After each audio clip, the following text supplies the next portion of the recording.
Hi everyone, welcome to our channel Narendra talks. Friends, Andhra Pradesh TET teacher eligibility test, అదేవిధంగా DSC TRT teacher recruitment test, అదేవిధంగా అన్ని రకాల పోటీ పరీక్షలకు కూడా ఉపయోగపడే విధంగా గవర్నమెంట్ టెక్స్ట్ బుక్ వీడియోస్ 8వ తరగతి 8th క్లాస్ సాంఘిక శాస్త్రానికి సంబంధించి హిస్టరీకి సంబంధించినటువంటి సెమిస్టర్ 1 ఆల్రెడీ మన ఛానల్లో ఉందండి వీడియో. దీనికి కంటిన్యూషన్గా 8వ తరగతి సాంఘిక శాస్త్రానికి సంబంధించిన సెమిస్టర్ 2 హిస్టరీకి సంబంధించినటువంటి న్యూ టెక్స్ట్ బుక్ బిట్స్ ఇప్పుడు తెలుసుకుందాం. మన ఛానల్లో టెట్ డిఎస్సి సబ్జెక్ట్ కంటెంట్ పేరుతో ప్లేలిస్ట్ ఉందండి. ఇందులో 3rd to 10th క్లాస్ 3వ తరగతి నుంచి 10వ తరగతి దాకా గవర్నమెంట్ టెక్స్ట్ బుక్స్ ఆధారంగా రూపొందించబడినటువంటి biological sciences, social sciences, physical సైన్సెస్కి సంబంధించినటువంటి text book bit bank videos, subject content bit bank videos అందుబాటులో ఉన్నాయి. ఈ వీడియోస్ కేవలం టెట్ డిఎస్సీలకే కాకుండా అన్ని రకాల పోటీ పరీక్షలకు కూడా ఉపయోగపడే విధంగా రూపొందించడం జరిగింది. ఈ సబ్జెక్ట్ కంటెంట్ వీడియోస్ లింక్స్ అన్నీ కూడా డిస్క్రిప్షన్లో ఉన్నాయి, ఒక్కసారి చూడండి.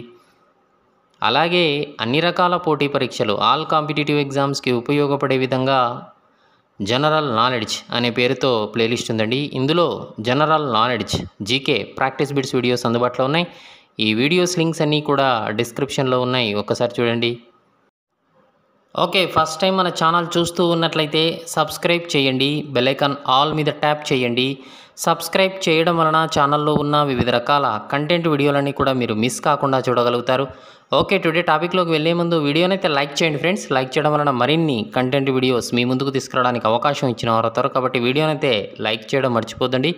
అలాగే వీడియోను స్కిప్ చేయకుండా కంప్లీట్గా చూడండి, మీకు ఇన్ఫర్మేషన్ అనేది పూర్తిగా అర్థమవుతుంది. ఇక విషయంలోకి వస్తే, Andhra Pradesh TET teacher eligibility test, అదేవిధంగా డిఎస్సి టీఆర్టీ టీచర్ రిక్రూట్మెంట్ టెస్ట్లు, అదేవిధంగా అన్ని రకాల పోటీ పరీక్షలకు ఉపయోగపడే విధంగా సబ్జెక్ట్ కంటెంట్ బిట్ బ్యాంక్ వీడియోలు తెలుసుకుంటూ ఉన్నాం కదా. 8వ తరగతి 8th క్లాస్ సాంఘిక శాస్త్రం, సోషల్ సైన్సెస్కి సంబంధించినటువంటి హిస్టరీకి సంబంధించిన సెమిస్టర్ 1 వీడియో ఆల్రెడీ మన ఛానల్లో ఉంది.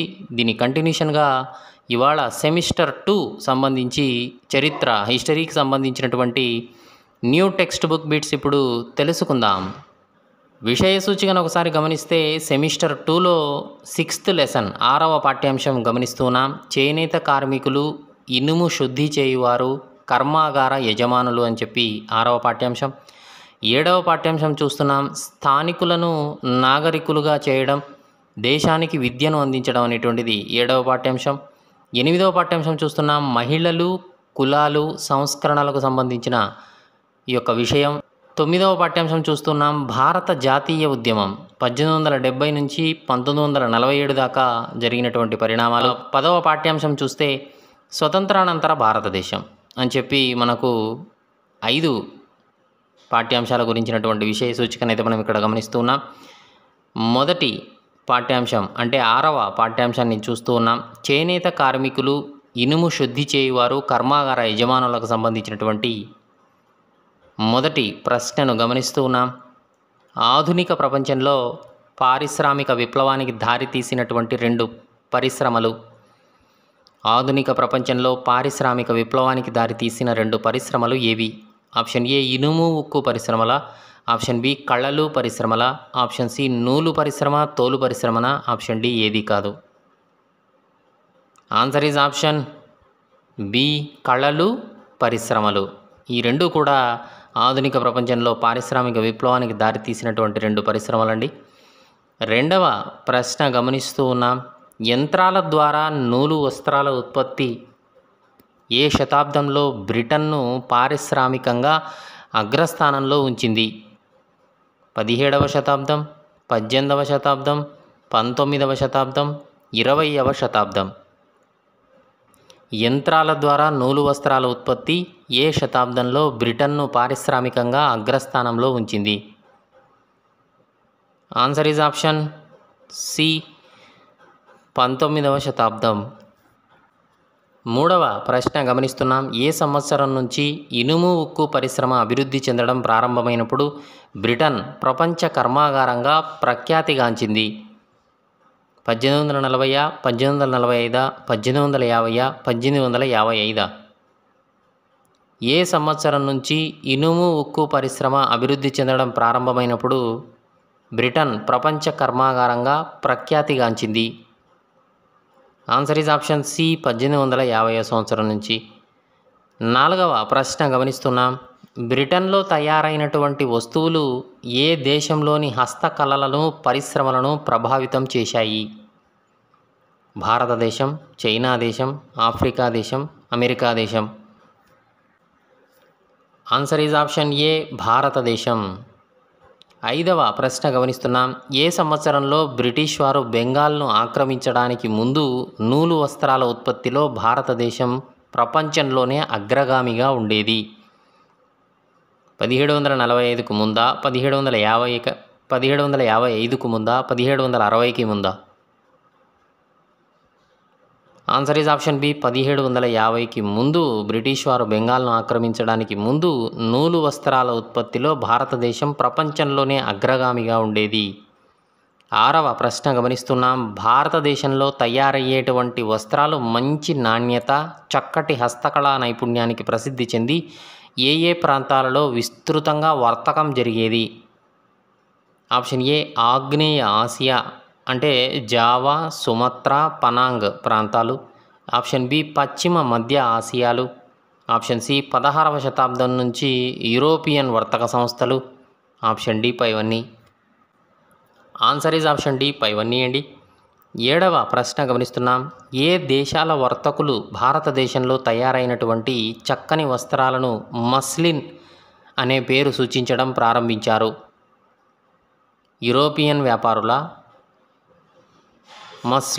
మోసుల్లోని అరబ్ వర్తకుల?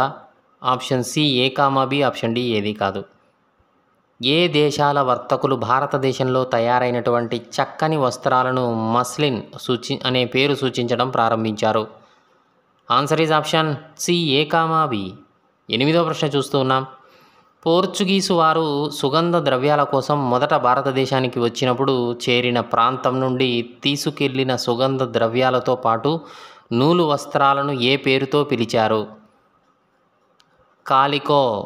కాలికో అంటే క్యాలికట్ అనే ప్రాంతం నుంచి ఉద్భవించింది. క్యాలికట్ నుంచి ఉద్భవించింది, అక్కడ నుంచి తీసుకెళ్లారు కాబట్టి క్యాలికో అన్నారు.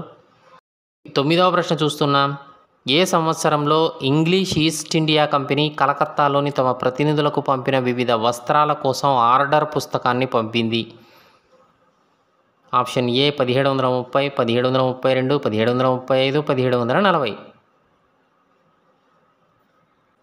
ఆన్సర్ ఈజ్ ఆప్షన్ ఏ 1730. 10వ ప్రశ్న గమనిస్తున్నాం. 1730లో ఇంగ్లీష్ ఈస్ట్ ఇండియా కంపెనీ ఎన్ని వస్త్రాలకు ఆర్డర్ ఇచ్చింది? 5,28,000, 5,89,000, 5,30,000, 5,16,000. 1730 సంవత్సరంలో ఇంగ్లీష్ ఈస్ట్ ఇండియా కంపెనీ ఎన్ని వస్త్రాలకు ఆర్డర్ ఇచ్చింది? Answer is option B 5,89,000. 11వ ప్రశ్న చూస్తూ ఉన్నాం. 1730లో ఇంగ్లీష్ ఈస్ట్ ఇండియా కంపెనీ కలకత్తాలోని తమ ప్రతినిధులకు పంపిన ఆర్డర్ పుస్తకంలో ఎన్ని రకాల నూలు పట్టు వస్త్రాల జాబితాను పంపింది? 78 రకాలు, 98 రకాలు, 50 రకాలు, ఏది కాదు. ఆన్సర్ ఈజ్ ఆప్షన్ బి 98 రకాలు. ఓకే ఫ్రెండ్స్, వీడియోని అయితే లైక్ చేయండి, ఛానల్ను సబ్స్క్రైబ్ చేసుకోండి. 12వ ప్రశ్న గమనిస్తున్నాం. సాధారణంగా యూరోపియన్ వాణిజ్యంలో ముక్కల వస్త్రాలు అన్న పేరుతో పిలుస్తారు. ఇవి సాధారణంగా ఎంత పొడవు వెడల్పు ఉండేవి? 20 గజాల పొడవు 1 గజం వెడల్పు, 18 గజాల పొడవు 1 గజం వెడల్పు, 25 గజాల పొడవు 1 గజం వెడల్పు, ఏది కాదు. ఆన్సర్ ఈజ్ ఆప్షన్ ఏ 20 గజాల పొడవు 1 గజం వెడల్పు ఉన్నదాన్ని ముక్కల వస్త్రం అని పిలిచారు. 13వ ప్రశ్న చూస్తున్నాం. ఈస్ట్ ఇండియా కంపెనీ అధిక మొత్తంలో ఆర్డర్ చేసి ముద్రించబడ్డ నూలు వస్త్రాలను ఏ పేర్లతో పిలిచారు? Option A chintz, option B cossaes, కస్సా, option C bandanna, option D పైవన్నీ. ఆన్సర్ ఈజ్ ఆప్షన్ డి పైవన్నీ అండి. 14వ ప్రశ్న చూస్తూ ఉన్నాం. చిండ్స్ అనే ఆంగ్ల పదం హిందీ పదం చింట్ నుండి ఉద్భవించింది. చింట్ అనగా మస్లిన్ వస్త్రం, పెద్ద పూల డిజైన్ వస్త్రం, చిన్న పూల డిజైన్ వస్త్రం ఏది కాదు. ఆన్సర్ ఈజ్ ఆప్షన్ సి, చిన్న పూల డిజైన్ వస్త్రం. 15వ ప్రశ్న గమనిస్తున్నాం. ఏ సంవత్సరం నుంచి భారతదేశంలో ముద్రించిన నూలు వస్త్రాలకు ఇంగ్లాండు, యూరప్లలో గిరాకీ పెరిగింది? 1680, 1685, 1678 ఏది కాదు. ఆన్సర్ ఈజ్ ఆప్షన్ ఏ, 1680లో. 16వ ప్రశ్న చూస్తున్నాం. ఏ పదము మెడ లేదా తలకు ధరించే ముదురు రంగు కండువాను సూచిస్తుంది? నూలు వస్త్రం, చిండ్జ్, కాసేన్, బంధన్న.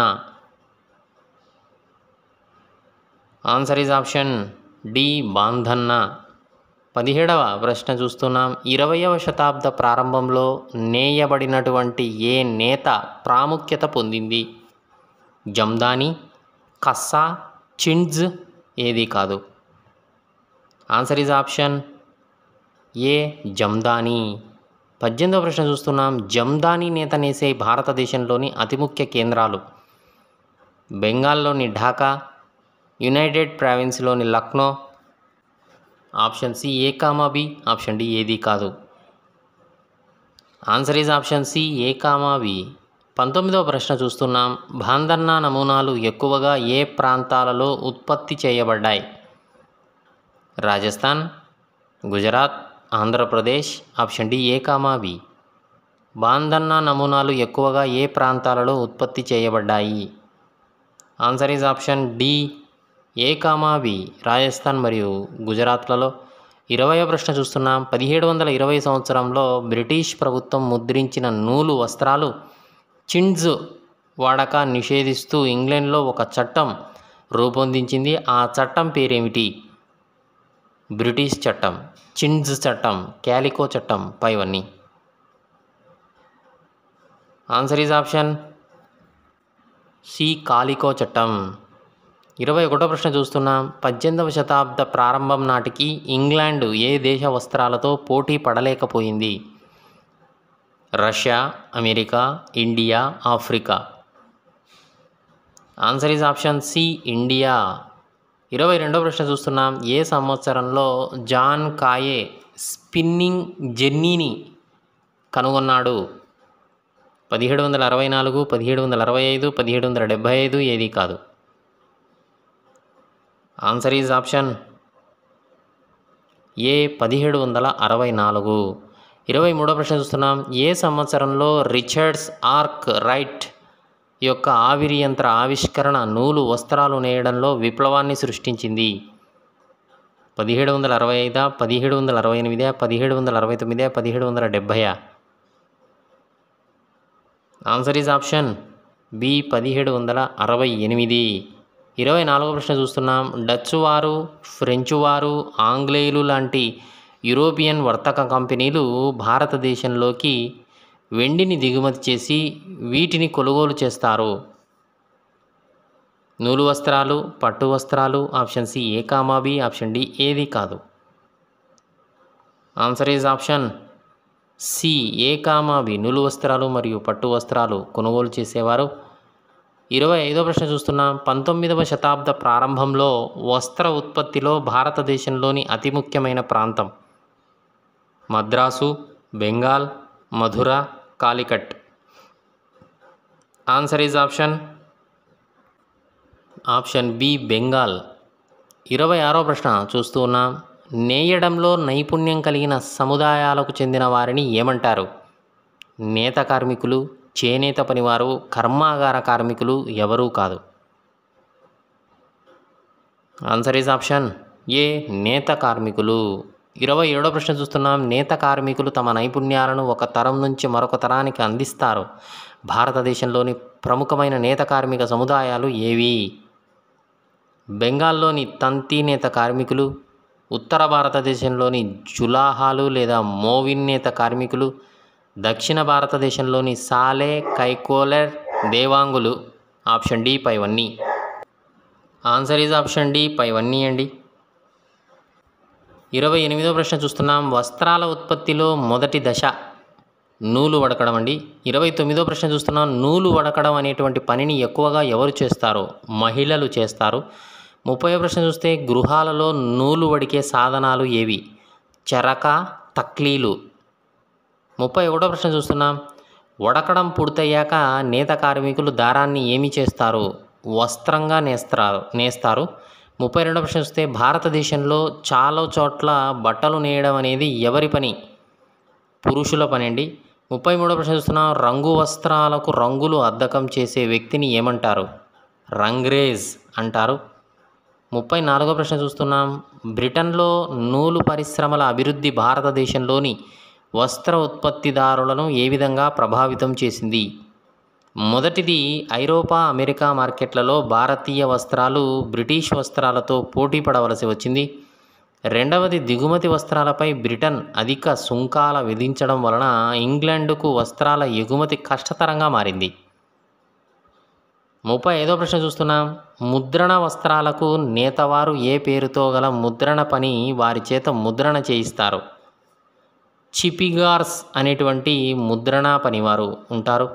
ఇక 36వ ప్రశ్న చూస్తే గిడ్డంగికి ఒక పర్షియన్ పదం ఏది? ఔరంగ్. 37వ ప్రశ్న చూస్తే విక్రయించే ముందు వస్తువులను సేకరించే ప్రదేశాన్ని ఇది వర్క్ షాపు అని కూడా అనవచ్చు. ఆ ప్రదేశం పేరేమిటి? గిడ్డంగి మాదిరి ఔరంగ్ అంట, ఔరంగ్. 38వ ప్రశ్న చూస్తున్నాం. భారతదేశంలోని వేలాది మంది నేత కార్మికులు ఉపాధిని కోల్పోవడానికి కారణం ఏమిటి? 19వ శతాబ్దంలో ప్రారంభం నాటికి ఆంగ్లేయులు తయారు చేసిన నూలు వస్త్రాలు ఆఫ్రికా, అమెరికా, యూరప్ మార్కెట్లలో విజయవంతంగా ఆక్రమించడం వలన భారతదేశంలో నేత కార్మికుల ఉపాధికి దెబ్బ తగిలింది.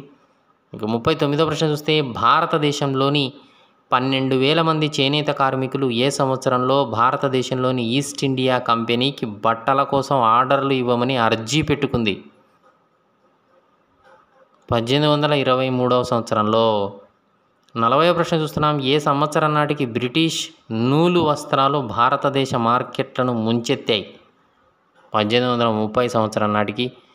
41వ ప్రశ్న చూస్తున్నాం. 19వ శతాబ్దం చివరిలో భారతదేశంలోని ఈ పట్టణాలు ముఖ్యమైన నూతన నేత కేంద్రాలుగా ఆవిర్భవించాయి. షోలాపూర్, మధుర పట్టణాలు. 42వ ప్రశ్న చూస్తున్నాం. ఏ సంవత్సరంలో భారత జాతీయ కాంగ్రెస్ ఆమోదించిన త్రివర్ణ పతాకం మధ్యలో చెరకాను ఉంచారు?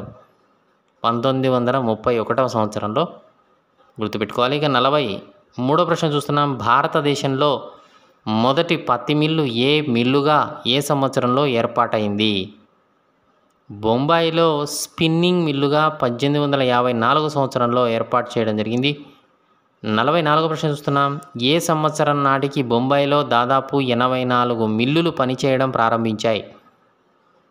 1900 సంవత్సరం నాటికి.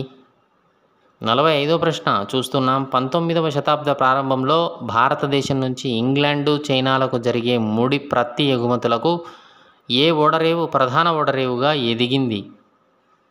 Machilipatnam, Calcutta, Bombay, Chennai. Answer is option C, Bombay. 46వ ప్రశ్న గమనిస్తున్నాం.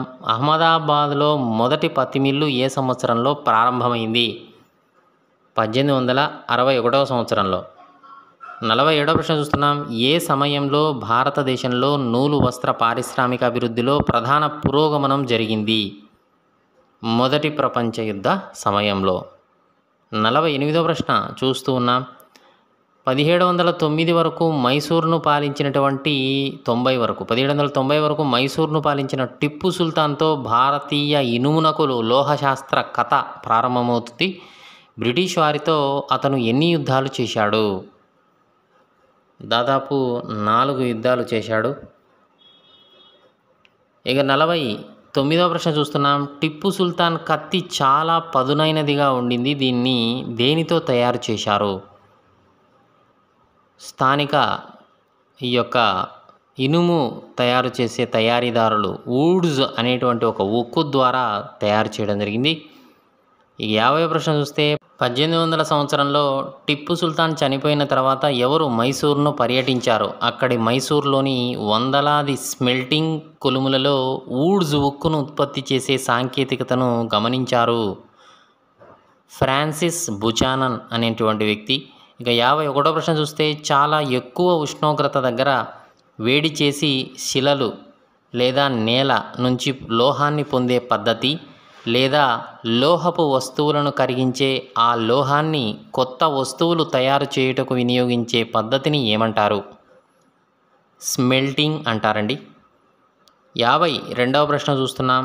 ఉక్కును ఏ ఏ భాషలలో ఏ విధంగా పిలుస్తారో తెలపండి. కన్నడ పదం వచ్చేసి ఉక్కు అంటారు, తెలుగులో హుక్కు అంటారు, తమిళ మలయాళంలో ఉరుక్కు అంటారు. 53వ ప్రశ్న చూస్తున్నాం. భారతీయ వూడ్స్ ఉక్కు యూరోపియన్ శాస్త్రవేత్తలను ఆకర్షించింది. దీని గురించి తెలుసుకోవడానికి ఏ ప్రముఖ శాస్త్రవేత్త 4 సంవత్సరాలు 1818 నుంచి 1822 దాకా పరిశోధనలు చేశాడు? మైఖేల్ ఫారడే, విద్యుదయస్కాంత ఆవిష్కర్త ఈయన.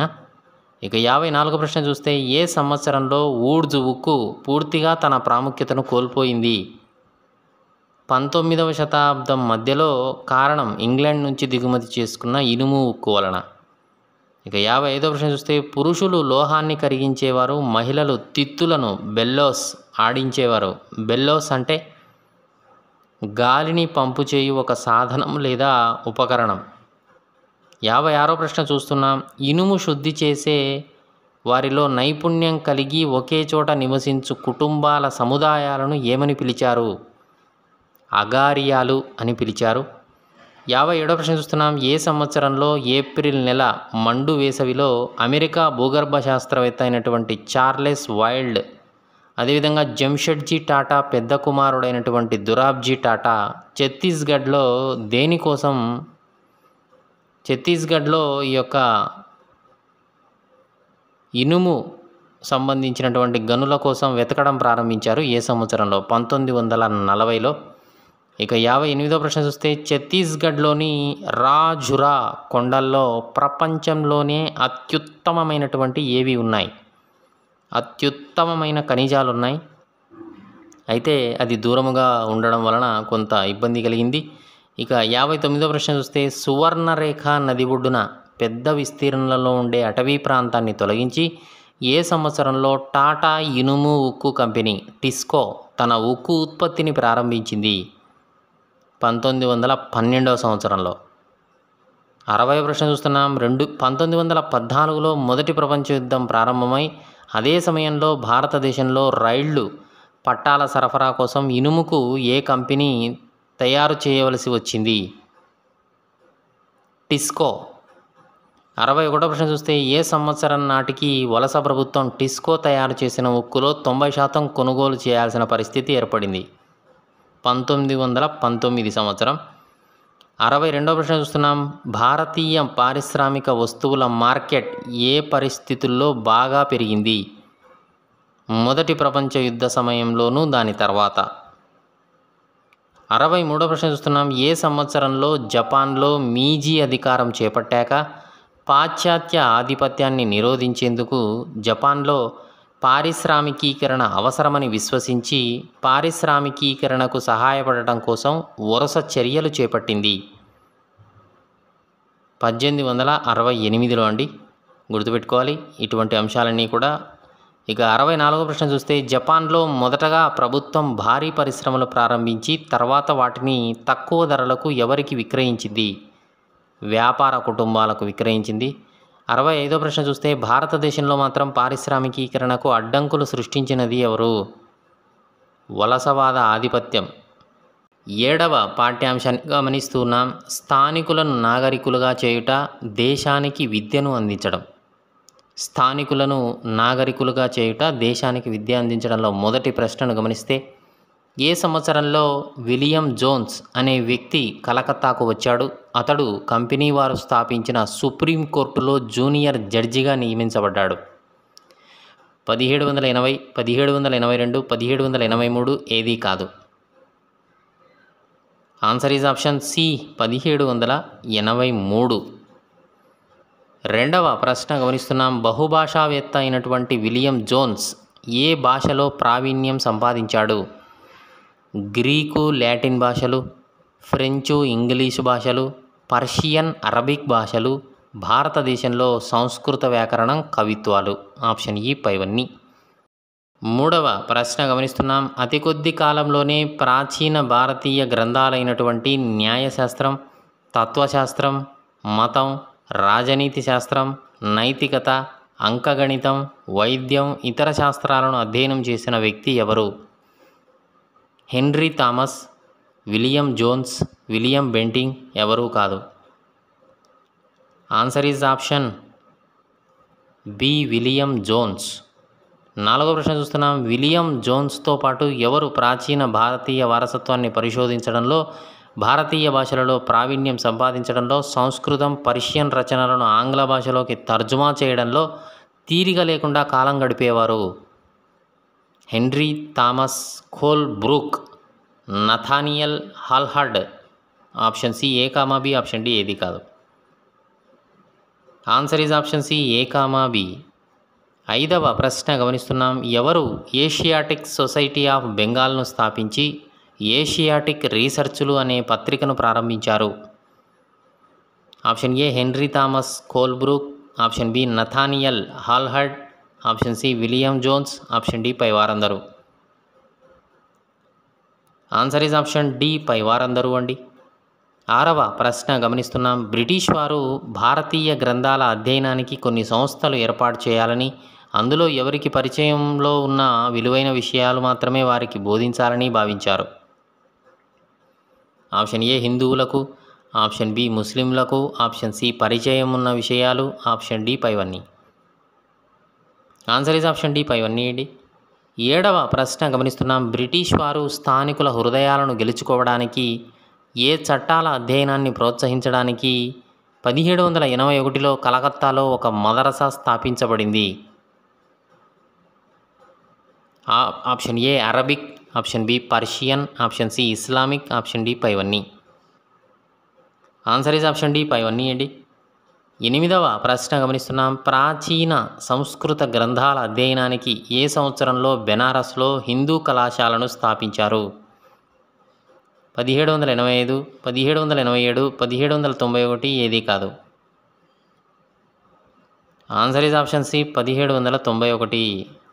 తొమ్మిదవ ప్రశ్న గమనిస్తున్నాం. విద్యను అభ్యసించే ప్రదేశమును తెలిపే అరబిక్ పదం, అలాగే ఇది ముస్లిం పాఠశాల లేదా కళాశాల అని కూడా అంటారు. దీని పేరేమిటి? మదరసా, మసీదు, ఈద్గా, ఏది కాదు. ఆన్సర్ ఈజ్ ఆప్షన్ ఏ మదరసా అంటారు. 10వ ప్రశ్న చూస్తున్నాం. ఏ సంవత్సరంలో రిచర్డ్ వెస్ట్ మాకోట్ చే స్థాపించబడినటువంటి వారన్ హేస్టింగ్స్ స్మారక చిహ్నం ఇప్పుడు ఇది కలకత్తాలోని విక్టోరియా మెమోరియల్లో ఉంది? 1825, 1828, 1830, ఏది కాదు. Answer is option C 1830లో.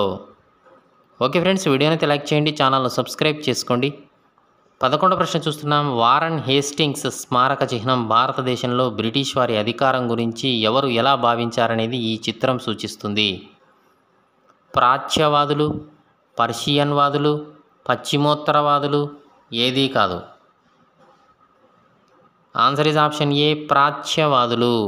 12వ ప్రశ్న చూస్తున్నాం. ప్రాచ్యవాదులు అంటే ఆసియా భాషనందు పాండిత్యం గలవారు, ఆసియా సంస్కృతినందు పాండిత్యం గలవారు. Option C A comma B, option D ఏది కాదు. Answer is option C A comma B. 13వ ప్రశ్న చూస్తున్నాం. ప్రాచ్యవాదులపై దాడి చేసిన వారిలో ముఖ్యులు James Mill, William Jones, Thomas Munro, ఏది కాదు. Answer is option A James Mill. 14వ ప్రశ్న చూస్తున్నాం. జేమ్స్ మిల్ ఏమని ప్రకటించాడు? భారతీయులను సంతోషపెట్టడానికి వారు కోరుకున్నది గౌరవించేది ఇవ్వకూడదని, వారు కోరుకున్నది బోధించకూడదని. Option C A comma B, option D ఏది కాదు. Answer is option C A comma B. 15వ ప్రశ్న గమనిస్తున్నాం. పర్షియన్ చదవగల, రాయగల, బోధించగల వ్యక్తిని ఏమని పిలిచారు? కాన్షీ, మున్షీ, నాన్షీ, ఏది కాదు. Answer is option B munshi అని పిలిచారు. 16వ ప్రశ్న చూస్తున్నాం. సాధారణంగా ప్రామాణిక భాషకు భిన్నంగా స్థానిక ప్రజలు మాట్లాడే భాషను లేదా మాండలికాన్ని సూచించేది ఏది? స్థానిక భాష, వాగుడు భాష, వాడుక భాష, ఏది కాదు. ఆన్సర్ ఈజ్ ఆప్షన్ ఏ స్థానిక భాష. 17వ ప్రశ్న చూస్తున్నాం. ఆచరణాత్మకంగా ఉపయోగకరంగా ఉండే విషయాలను బోధించడమే విద్య యొక్క లక్ష్యం. కాబట్టి భారతీయులకు ప్రాచ్య దేశాల కవిత్వం, ఆధ్యాత్మిక సాహిత్యాలను కాకుండా పశ్చిమ దేశాలు సాధించిన శాస్త్ర సాంకేతిక పురోగతిని బాగా నేర్చుకొని ఇలా చేయాలి అని చెప్పినది ఎవరు? James Mill, William Jones, Thomas బ్రోకన్, ఏది కాదు. ఎవరూ కాదు. Answer is option A James Mill. 18వ ప్రశ్న చూస్తూ ఉన్నాం. 1830 సంవత్సర కాలంలో ఆంగ్ల విమర్శకులలో అత్యంత నిస్సంకోచంగా భావాలను బహిర్గతం చేసిన ప్రభావవంతమైన ఆంగ్ల విమర్శకులలో వీరు ఒకరు. William Jones, James Mill, Thomas Babington Macaulay, option D ఎవరూ కాదు. Answer is option C Thomas Babington Macaulay. 19వ ప్రశ్న గమనిస్తున్నాం. భారతదేశాన్ని అనాగరిక దేశమని, భారతీయులను నాగరికులుగా చేయాలని ఇంగ్లాండ్ సాధించిన విజ్ఞానమును భారతదేశము ఏ శాస్త్రజ్ఞానంతోనూ సరిపోల్చనంత గొప్పదని భావించిన వ్యక్తి? William Jones, James Mill, Thomas Babington Macaulay, option D ఎవరూ కాదు. Answer is option C Thomas Babington Macaulay. 20వ ప్రశ్న చూస్తున్నాం. యూరప్లోని మంచి గ్రంథాలయపు ఒక అరలోని సాహిత్యంతో భారత్, అరబిక్ దేశాల మొత్తం సాహిత్యం సమానమవుతుంది అని తనను వ్యతిరేకించిన వారితో అన్నవారు ఎవరు? William Jones, James Mill, Thomas Babington Macaulay, ఎవరూ కాదు. Answer is option C Thomas Babington Macaulay. 21వ ప్రశ్న చూస్తున్నాం. థామస్ బాబింగ్టన్ మెకాలే సూచనలతో ఏ సంవత్సరంలో భారతదేశంలో ఆంగ్ల విద్యా చట్టం ప్రవేశపెట్టబడింది? 1830, 1835, 1840, ఏది కాదు. ఆన్సర్ ఈజ్ ఆప్షన్ బి 1835లో. 22వ ప్రశ్న చూస్తున్నాం. 1854లో లండన్లోని ఈస్ట్ ఇండియా కంపెనీకి చెందినటువంటి బోర్డ్ ఆఫ్ డైరెక్టర్ల అధ్యక్షుడైన చార్లెస్ వుడ్ భారతదేశపు గవర్నర్ జనరల్లను ఉద్దేశించి విద్యాపరమైన సందేశాన్ని జారీ చేశారు. అందువలన ఈ సందేశాన్ని ఏమని పిలిచారు? వుడ్స్ డిస్పాచ్ అని పిలిచారు. 23వ ప్రశ్న చూస్తే వుడ్స్ డిస్పాచ్ సూచించిన ఆచరణాత్మక ప్రయోజనాలలో ఒకటి ఆర్థికపరమైనది, రెండవది ఏది? యూరోపియన్ విద్య వలన భారతీయులు వ్యాపార వాణిజ్యాభివృద్ధిలో కలిగే ప్రయోజనాలు గుర్తించగలుగుతారు. 24వ ప్రశ్న చూస్తున్నాం. వుడ్స్ డిస్పాచ్లో భారతీయులకు యూరోపియన్ జీవన విధానాలను పరిచయం చేయడం వలన వారి అభిరుచులు, కోరికలు మారి వేటికి డిమాండ్ పెరుగుతుందని చెప్పబడింది? బ్రిటిష్ వస్తువులకు డిమాండ్ పెరుగుతుందని భావించారు. 25వ ప్రశ్న చూస్తే 1854లో వుడ్స్ డిస్పాచ్ను అమలు చేస్తూ బ్రిటిష్ వారు అనేక చర్యలు తీసుకున్నారు. అవి ఏవి? విద్యాశాఖలు ఏర్పాటు చేశారండి. విశ్వవిద్యాలయాల విద్యా వ్యవస్థ ఏర్పాటుకు చర్యలు చేపట్టారు. 26వ ప్రశ్న చూస్తున్నాం. 1857లో సిపాయిల తిరుగుబాటు మీరట్, ఢిల్లీలలో జరుగుతున్నప్పుడు ఏ ఏ ప్రదేశాలలో విశ్వవిద్యాలయాలు స్థాపించబడుతూ ఉన్నాయి? కలకత్తా, మద్రాస్, బొంబాయి, పైవన్నీ. ఆన్సర్ ఈజ్ ఆప్షన్ డి పైవన్నీ అండి. 27వ ప్రశ్న చూస్తూ ఉన్నాం. ఏ శతాబ్దంలో భారతదేశంలోని క్రైస్తవ మిషనరీలు ఆచరణాత్మక విద్యను తీవ్రంగా వ్యతిరేకించారు? 19వ శతాబ్దంలో.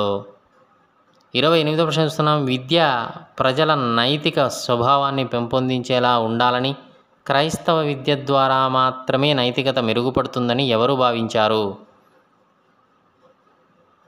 మిషనరీలు.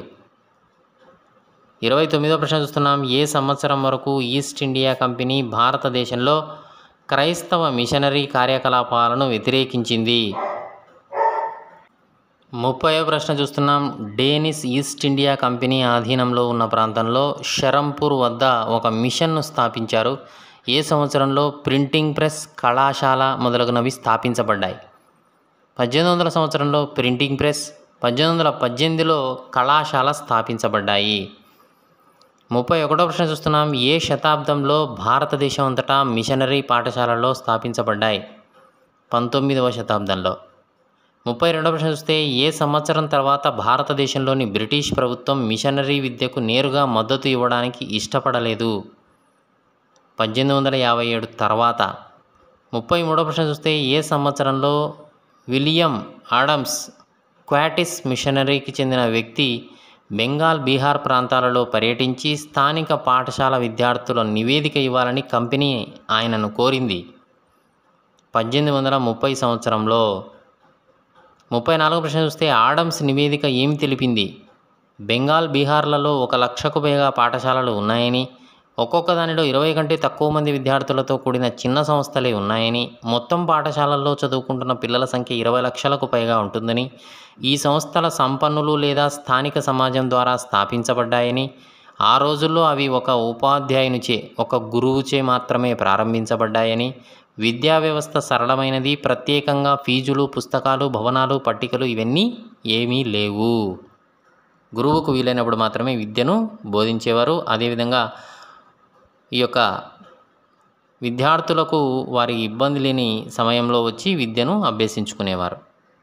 35వ ప్రశ్న చూస్తున్నాం. 19వ శతాబ్దపు మధ్యకాలం వరకు కంపెనీ ప్రధానంగా ఉన్నత విద్యపై దృష్టి సారించింది. అయితే ఏ సంవత్సరం తర్వాత కంపెనీ స్థానిక విద్యా విధానాన్ని మెరుగుపరచాలని నిర్ణయించింది? 1854 సంవత్సరం తర్వాత. 36వ ప్రశ్న చూస్తున్నాం. స్థానిక విద్య కోసం కంపెనీ ఎలాంటి ప్రయత్నాలు చేసింది? ప్రభుత్వ పండితులను నియమించి ఒక్కొక్కరికి 4-5 పాఠశాలల పర్యవేక్షణ బాధ్యతలు అప్పగించింది. వారు పాఠశాలను సందర్శించి బోధనా ప్రమాణాలు మెరుగుపరచాలనే పని పండితులది. పరీక్షా విధానం, నిర్ణీత ఫీజు చెల్లించాలి, ప్రతిరోజు తరగతులకు హాజరు కావాలి, ఇలాంటి అనేక నిబంధనలు తీసుకొచ్చారు. 37వ ప్రశ్న చూస్తే కొత్త విధానాలను ఆమోదించినటువంటి పాఠశాలలకు మాత్రమే ప్రభుత్వ మద్దతు గ్రాంట్ రూపంలో లభించింది. తాము స్వతంత్రులుగా ఉండాలనుకున్న గురువులకు ఏమి జరిగింది? ప్రభుత్వ సహాయంతో నడిపే పాఠశాలలతో పోటీ పడలేక వారి యొక్క విద్యామందిరాలను క్లోజ్ చేసుకున్నారు, పూర్తిగా మూసివేశారు. ఇక 38వ ప్రశ్న చూస్తే పాత విధానంలోనే ఈ కాల నిర్ణయ పట్టిక ఉండడం వలన పేద రైతు కుటుంబాల పిల్లలు పాఠశాలలకు వెళ్ళేవారు. కొత్త విధానం వలన ఏమి జరిగింది? పేద రైతు పిల్లలు పూర్తిగా బడి మానివేయడం జరిగింది. 39వ ప్రశ్న చూస్తున్నాం. ఏ సంవత్సరంలో బొంబాయిలో అరబిందో ఘోష్ చేసిన ప్రసంగంలో విద్యార్థుల్లో జాతీయ స్ఫూర్తిని మేల్కొల్పడమే జాతీయ విద్య లక్ష్యమని పేర్కొన్నారు? 1908 జనవరి 15న. 40వ ప్రశ్న చూస్తూ ఉన్నాం. పాశ్చాత్య ఇంగ్లీషు విద్యను వ్యతిరేకించిన భారతీయులు ఎవరు? మహాత్మా గాంధీ, రవీంద్రనాథ్ ఠాగూర్. 41వ ప్రశ్న చూస్తున్నాం. వలసవాద విద్య భారతీయ మనసులలో న్యూనతాభావాన్ని సృష్టించిందని ఎవరు వాదించారు? మహాత్మా గాంధీ. 42వ ప్రశ్న చూస్తున్నాం. భారతీయులను బానిసలుగా మార్చి వారిపై చెడు ప్రభావాన్ని చూపించి ఇంగ్లీషు విద్య అని చెప్పినది ఎవరు? భారతీయులను బానిసలుగా మార్చి వారిపై చెడు ప్రభావాన్ని చూపింది ఇంగ్లీషు విద్యే అని చెప్పినది ఎవరు? మహాత్మా గాంధీ. 43వ ప్రశ్న చూస్తే భారతీయులు బానిసలుగా ఉండడానికి ఇష్టపడరు అని బ్రిటిష్ వారికి చూపించడానికి విద్యా సంస్థలను విడిచిపెట్టమని జాతీయ ఉద్యమ సమయంలో విద్యార్థులను కోరిన వ్యక్తి? మహాత్మా గాంధీ. 44వ ప్రశ్న చూస్తున్నాం. బోధనా మాధ్యమంగా భారతీయ భాషలే ఉండాలని బలంగా భావించిన వ్యక్తి, అలాగే వారి మాతృభాషలోనే వారి మాతృభూమిలోనే వారిని పరాయి వారిగా చేసింది అని చెప్పిన వ్యక్తి ఎవరు? మహాత్మా గాంధీ. 45వ ప్రశ్న చూస్తున్నాం. అక్షరాస్యత అంటే కేవలం చదవడం, రాయడం మాత్రమే విద్యగా పరిగణించబడదు. ప్రజలు చేతి పనులు నేర్చుకోవాలి, వివిధ పరికరాలు పనిచేసే విధానం నేర్చుకోవాలి, చేతి వృత్తులను నేర్చుకోవాలి అని అన్నవారు ఎవరు? మహాత్మా గాంధీ. గుర్తుపెట్టుకోవాలి ఫ్రెండ్స్. 45వ ప్రశ్న చూస్తే రవీంద్రనాథ్ ఠాగూర్ 1901వ సంవత్సరంలో ఏ సంస్థను ప్రారంభించారు? శాంతినికేతన్ అనే విద్యా సంస్థ. 46వ ప్రశ్న చూస్తున్నాం. పిల్లలు సృజనాత్మకంగా ఉండి కోరికలను, భావాలను స్వేచ్ఛగా వ్యక్తం చేయాలని భావించి అటువంటి పాఠశాలను స్థాపించిన వ్యక్తి ఎవరు? రవీంద్రనాథ్ ఠాగూర్ శాంతినికేతన్ పాఠశాల. 47వ ప్రశ్న చూస్తున్నాం. కళా, సంగీతము, నృత్యంతో పాటు శాంతినికేతన్లో విజ్ఞాన శాస్త్రాన్ని శాంతినికేతన్లో బోధించాల్సిన అవసరాన్ని ఎవరు నొక్కి చెప్పారు? రవీంద్రనాథ్ ఠాగూర్. 48వ ప్రశ్న చూస్తున్నాం. ఏ సంవత్సరంలో భారతదేశంలో విద్యా చట్టం ప్రవేశపెట్టే వరకు 19వ శతాబ్దంలో విస్తృతమైన స్థాయిలో జనాభాకు విద్య లేదు? 1870వ సంవత్సరం వరకు. 48వ ప్రశ్న చూస్తే థామస్ ఆర్నాల్డ్ ఆ కాలం నాటి ప్రముఖ విద్యావేత్తలలో ఒకరు. ఆయన ఏ మాధ్యమిక పాఠశాల పాఠ్య ప్రణాళికను చదవవలసిన అవసరాన్ని సమర్థిస్తూ ఉన్నాడు? 2000 సంవత్సరాల నాటి గ్రీకు, రోమన్ సాంప్రదాయ పాఠ్యాంశాలను. ఓకే ఫ్రెండ్స్, వీడియోనైతే లైక్ చేయండి, ఛానల్ను సబ్స్క్రైబ్ చేసుకోండి. 8వ పాఠ్యాంశాన్ని గమనిస్తున్నాం. మహిళలు, కులాలు, సంస్కరణలు. మహిళలు, కులాలు, సంస్కరణల్లో మొదటి ప్రశ్న చూస్తే సుమారు ఎన్ని సంవత్సరాల క్రితం భారతదేశంలో చాలామంది పిల్లలకు బాల్య వివాహాలు చేసేవారు? అలాగే హిందూ, ముస్లిం మతాలలోని పురుషులు ఒకరికంటే ఎక్కువ మంది మహిళలను వివాహం చేసుకోవచ్చు అని చెప్తూ ఉండేవారు. సుమారు 100 సంవత్సరాల క్రితమా, 200 సంవత్సరాల క్రితమా, 300 సంవత్సరాల క్రితమా? ఏది కాదు. ఆన్సర్ ఈజ్ ఆప్షన్ బి, 200 సంవత్సరాల క్రితం. రెండవ ప్రశ్న చూస్తున్నాం. భారతదేశంలో సుమారు 200 సంవత్సరాల క్రితం కొన్ని ప్రాంతాలలో చనిపోయిన తమ భర్తలతో పాటు చితిపై కూర్చొని మరణిస్తే ఆమెను కీర్తించేవారు. ఈ విధానాన్ని ఏమని పిలిచారు? Option A sati, option B ఆత్మార్పణం, ఆప్షన్ సి పుణ్యశ్రీ, ఆప్షన్ డి ఏది కాదు. Answer is option A sati, సహగమనం అని పిలిచారు. ఇక మూడవ ప్రశ్న చూస్తే భారతదేశంలోని చాలా ప్రాంతాలలో మహిళలు విద్యావంతులైతే వారు ఏమవుతారు అని నమ్మేవారు? పెళ్లి కాని వారిగా మిగులుతారు, లేదా వితంతువులవుతారు, లేదా తక్కువ కులానికి చెందిన వారిగా మారిపోతారు? ఏది కాదు. భారతదేశంలోని చాలా ప్రాంతాలలో మహిళలు విద్యావంతులైతే వారు ఏమవుతారని నమ్మేవారు? ఆన్సర్ ఈజ్ ఆప్షన్ బి వితంతువులు. 4వ ప్రశ్న చూస్తున్నాం. సమాజంలో స్త్రీ పురుషుల మధ్య అంతరాలు మాత్రమే కాకుండా చాలా ప్రాంతాలలో ప్రజలు ఏ విధంగా విభజించబడ్డారు? మతాల వారీగా, కులాల వారీగా, వర్గాల వారీగా? ఏది కాదు. ఆన్సర్ ఈజ్ ఆప్షన్ బి కులాల వారీగా.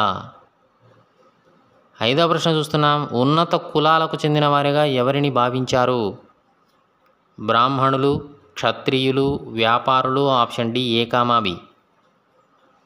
Answer is option D A comma B. బ్రాహ్మణులు మరియు క్షత్రియులను ఉన్నత కులాలకు చెందిన వారిగా భావించారు. ఇక 6వ ప్రశ్న చూస్తే ఉన్నత కులాల తర్వాత స్థానాన్ని ఆక్రమించిన వారు ఎవరు?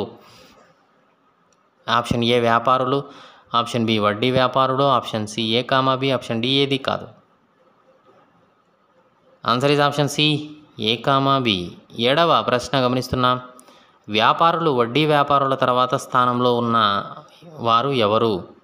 రైతులు, చేతి వృత్తుల వారు, నేత కార్మికులు, కుమ్మరులు, పైవారందరూ? ఆన్సర్ ఈజ్ ఆప్షన్ డి పైవారందరూ అండి. 8వ ప్రశ్న చూస్తున్నాం. గ్రామాలను, నగరాలను శుభ్రపరిచే శ్రామికులు మలినమైన వారుగా ఉన్నత కులాల వారు పరిగణించారు. అగ్ర కులాల వారు ఈ సమూహాలను ఏమని పరిగణించారు? అంటరాని వారు, వైశ్యులు, శూద్రులు? ఏది కాదు. ఆన్సర్ ఈజ్ ఆప్షన్ ఏ అంటరాని వారు. 9వ ప్రశ్న చూస్తున్నాం. అగ్ర కులాల వారు అంటరాని వారిగా పరిగణించే వారికి ఏ నిబంధనలు విధించారు? దేవాలయాలలోకి ప్రవేశించడానికి అనుమతి లేదు, అగ్రవర్ణాల వారు ఉపయోగించే బావుల నుంచి నీరు త్రాగడానికి అనుమతి లేదు, చెరువులలో స్నానం చేయడానికి అనుమతి లేదు, అగ్రకులాల వారు దారిలో వెళుతుంటే వంగి నమస్కారాలు చేయాలి, పైవన్నీ. ఆన్సర్ ఈజ్ ఆప్షన్ ఈ పైవన్నీ అండి. 10వ ప్రశ్న చూస్తున్నాం. ఏ శతాబ్ద ప్రారంభం నుంచి సామాజిక ఆచారాలు, పద్ధతుల గురించి చర్చించి కొత్త ఫలితాలు నెలకొల్పడం జరిగింది? 18వ శతాబ్దమా, 19, 20? ఏది కాదు. ఆన్సర్ ఈజ్ ఆప్షన్ బి 19వ శతాబ్దం. 11వ ప్రశ్న చూస్తున్నాం. 19వ శతాబ్ద ప్రారంభం నుంచి సామాజిక ఆచారాలు, పద్ధతులలో మార్పులకు కారణాలు ఏమిటి? 1 పుస్తకాలు, 2 వార్తాపత్రికలు, మ్యాగజైన్లు, ప్రకటన పత్రాలు, కరపత్రాలు పైవన్నీ. ఆన్సర్ ఈజ్ ఆప్షన్ ఈ పైవన్నీ అండి. 12వ ప్రశ్న చూస్తున్నాం. సామాజిక మార్పు కోసం ఉద్యమించిన సంస్కర్తలలో ఒకరు. రాజా రామ్మోహన్ రాయ్, పింగళి వెంకయ్య, బకిం చంద్ర చటర్జీ ఎవరూ కాదు. ఆన్సర్ ఈజ్ ఆప్షన్ ఏ రాజా రామ్మోహన్ రాయ్. 13వ ప్రశ్న చూస్తున్నాం. రాజా రామ్మోహన్ రాయ్ గారు కలకత్తాలో స్థాపించిన సంస్థ. బ్రహ్మసభ, బ్రహ్మ సమాజం. Option C A comma B, option D ఏది కాదు.